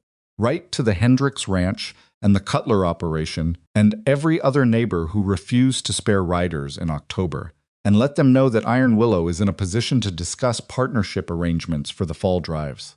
She looked at him. Let them come to me. They will, he said. They did. The first to come was Hendricks. The first to come had at least been honest about his reasons for refusing, which Mara appreciated enough to hear him out. He came in April with his hat in his hands, which she observed without comment, and proposed a joint drive arrangement for the fall in which Iron Willow would provide logistical expertise and he would provide additional riders. The arrangement was, Mara noted, significantly more favorable to Iron Willow than anything he had offered before. She agreed to it and shook his hand and said nothing about October. Cutler came a week later and was less comfortable about it, which meant he talked more than was necessary and made the conversation longer than it needed to be, but the substance of what he proposed was reasonable, and she accepted it on reasonable terms. When he left, Pete Dunnigan, who had been present, because Pete was always present for conversations of significance now, said, "Your father would have thrown Cutler off the property." "My father is not here," Mara said, "and throwing people off the property costs more than it earns. I know. That's why I said it to you and not to him." She looked at Pete. He was fully recovered from the collarbone, more or less, though he favored that shoulder in cold weather and probably would for the rest of his life. He had become something she had not expected, not just the foreman she'd inherited from her father, but a member of the household in the fuller sense, the kind of person who is present at the table for the important conversations and whose opinion is sought and given and taken seriously. "You're not going anywhere," she said. It wasn't a question. "Where would I go?" he said. "This is the most interesting the place has ever been." He meant it as a practical statement. She heard it as a compliment. There was one more thing to deal with, and it came in the form of a letter in May, written in the clear, precise hand she had come to recognize without looking at the signature. Silas Crowder wrote formally and briefly. He offered his congratulations on her marriage. He expressed his respect for the manner in which she had managed the legal challenges of the preceding winter. He mentioned that he understood she had entered into partnership arrangements with several neighboring ranches for the coming fall drives, and that he believed this reflected well on the territory's capacity for cooperative enterprise. He said nothing about the title challenge. He said nothing about Pike. He said nothing about the water rights offer. The letter ended with a paragraph that said he hoped they might, in time, find opportunities for neighborly cooperation in matters of mutual interest, and that he remained respectful of what she had built. Mara read it twice. Then she read it to Caleb, who listened with his eyes on the middle distance. When she finished, he said, "He's closing the door. He's telling you he's done with you as a target. That's how I read it. Will you respond?" She considered briefly. "Through Shaw. I'll acknowledge the letter and express my own hope for cordial relations between neighboring operations." She folded Crowder's letter. Nothing more. No forgiveness, no animosity. Just two people who understand each other. You don't trust him. I will never trust him. But I can be civil to a man I don't trust, as long as the civility costs me nothing and keeps the situation quiet. Caleb nodded. That's a very specific kind of wisdom. It's the kind my father didn't have, and it cost him. Shaw wrote the response. It was 3 sentences. Crowder did not write again. By summer, Iron Willow looked different, and felt different, and was different. Not in the dramatic way that makes a good story at first, telling not a single transformation, but dozens of small ones accumulated. The fence lines were better maintained. The herd records were organized in Nora's system, which was more functional than anything the ranch had used before. Finn had taken over all the veterinary work between Hobart's visits, and Hobart had, without making a formal announcement, begun treating him as an apprentice and dropping books for him to read. Wyatt had grown into the work the way some young men do, not filling a role, but becoming essential to the place. The person everyone knew would be there when there was hard work and would do it without needing to be managed. He didn't talk about the future much. But one afternoon in June, working beside Caleb on a project that required 2 sets of hands, he said, "Out of nowhere, I think I'd like to learn surveying. Land surveying. So I understand the legal side of what the land is." Caleb was quiet for a moment. "We can find someone to teach you. It would take a while. Most things worth learning do. I'd have to stay here while I learned it." He said this in the careful way of a 15-year-old who is not sure if he's asking a question or making a statement. "Yes," Caleb said. "You would. Is that all right?" Caleb stopped working and looked at his son directly. "Wyatt, this is your home. You don't ask permission to stay in your home."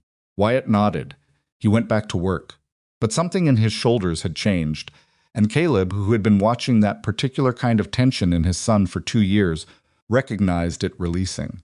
He told Mara about it that evening. She listened and then said, "We need to talk about schooling, for all of them. Nora especially, but Finn and Maisie too. There's a school in Tanner's Creek that takes boarding students during the week. That's 2 days' ride. On the stage road, it's less. And it comes back to Iron Willow on Fridays." She looked at him. "I'm not saying they have to go. I'm saying Nora wants school the way some people want water, and we have the means to give it to her now, and I'd like to." He was quiet for a long time. She understood why. Boarding school was a thing that happened to other people's children, to children from certain kinds of families. The Rourkes had been, until October, the family in the wagon. The idea of belonging to the category of people who could offer a daughter a real school, a consistent one, with a room of her own at the end of the school day rather than a corner of a wagon, she could see him getting used to it in real time, the way you get used to a new geography that you've moved into and haven't yet internalized. "We should ask her," he said. They asked her at dinner, all the children present, because Mara had decided that the way the ranch would be run and the way the family would be run was with information shared rather than handed down, and the children had come to expect to be included in decisions that affected them.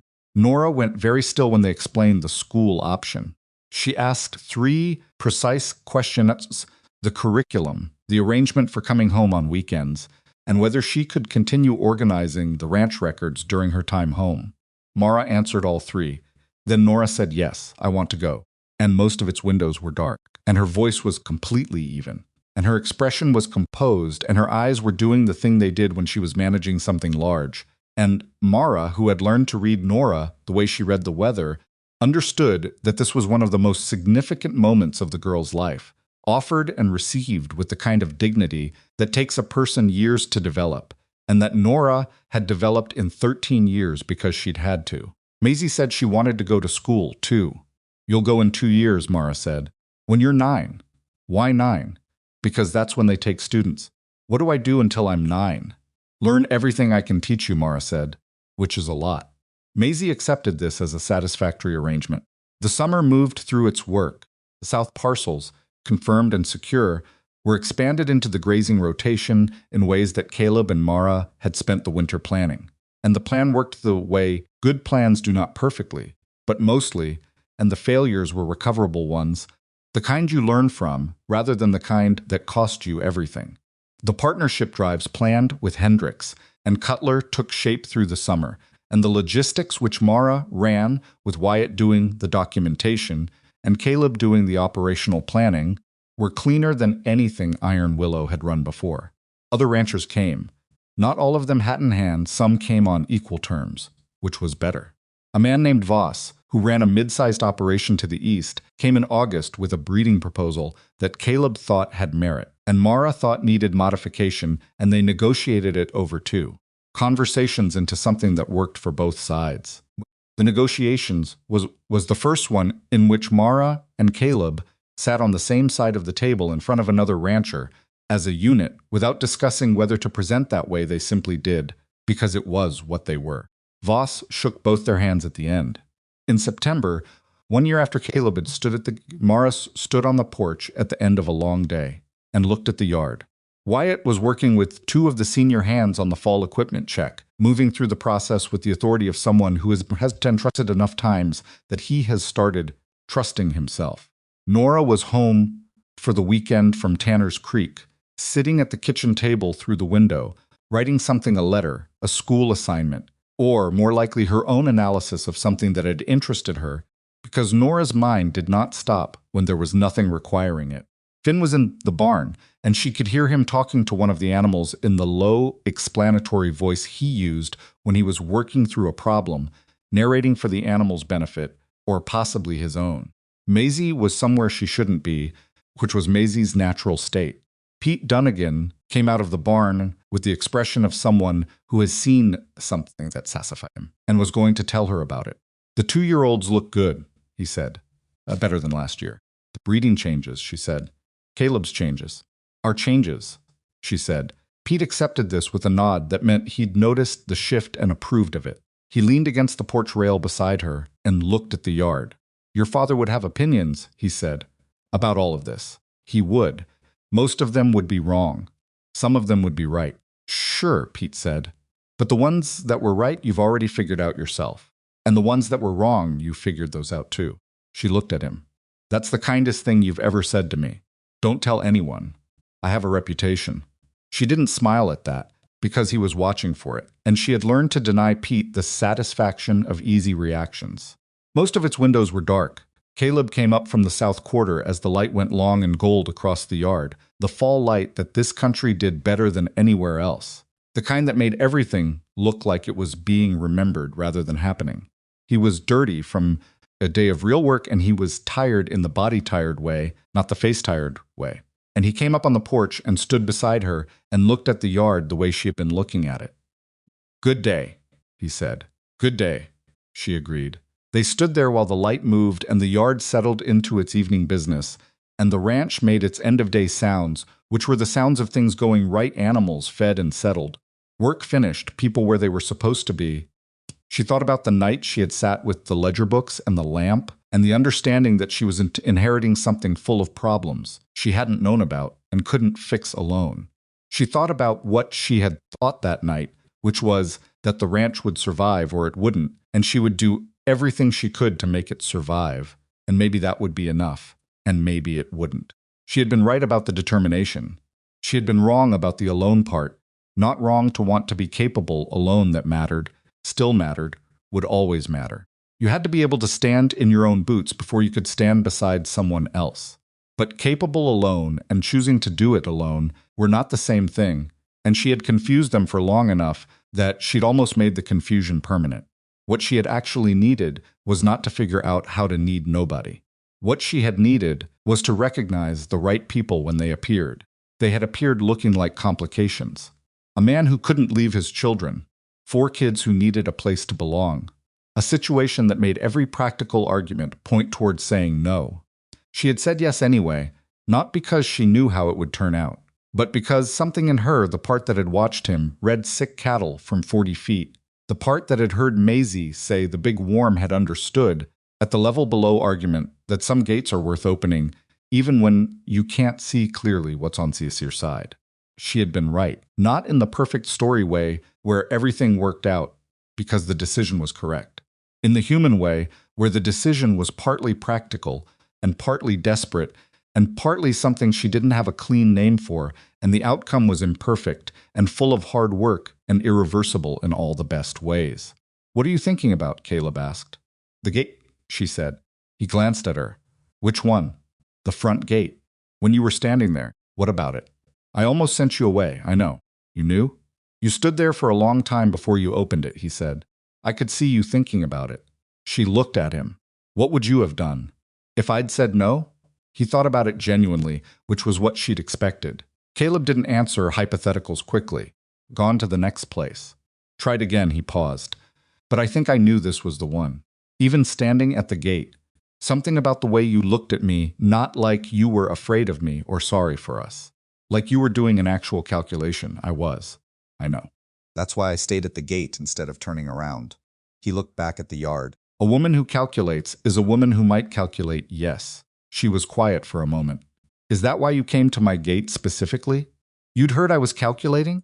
I'd heard you were in trouble and not dealing with it the way people usually deal with trouble, he said, which was interesting, and I needed work. Both of those things were true at once. Most things are more than one thing at once, she said. Yes, he said. They are. Maisie appeared around the corner of the house with a cut on her knee that was not serious and a story about how she got it that was clearly being constructed in real time to minimize her own responsibility in the matter. She presented both the knee and the story to Caleb with confidence. He looked at the knee, said it was fine, sent her inside to Nora for a cloth, and waited until she was out of earshot before he said, she was in the hayloft again. Obviously, Mara said, I've told her 3 times. She'll stop when she's frightened enough or bored enough. Probably bored. You're very calm about this. I fell off that hayloft twice before I was 9, Mara said. Survived both times. So will she. Caleb looked at her with the expression that meant he was revising something. Your father let you in the hayloft? My father didn't know I was in the hayloft. He laughed at that, a real laugh, not managed. The kind that came from somewhere genuine, and she watched it happen, and thought that it was still one of the better things she'd found in the last year. The sound of this man actually laughing, which happened more often now than it had in October, and would, she intended, happen more often still. The sun finished its business with the yard, and handed the evening over to the blue-gray that came before dark in this country. And inside the house, a lamp came on in the kitchen window, golden and steady, and through it she could see Nora's shape at the table, and Maisie, climbing onto a chair beside her. And somewhere in the house there were Wyatt's boots on the floor, and Finn's voice asking something of someone. All of it together, the sounds and the light, and the yard, settling, and the man beside her, and the land confirmed, and the herd healthy, and the legal record clean, and the gate still standing, where her father built it all of it together, was what Iron Willow had been. When she inherited it, plus something her father had never managed to build into it, which was the kind of fullness that doesn't come from the land itself, but from the lives that decide to happen on it. She had not rescued these 5 people. They had not rescued her. Something more mutual and more complicated than rescue had occurred. The kind of thing that happens when people arrive at the same gate at the same time and have the sense to recognize what they're looking at. She had opened it. That was all. That was everything. And every lamp in Iron Willow Ranch burned that evening for someone who belonged there, which is the only reason any lamp anywhere is worth keeping lit.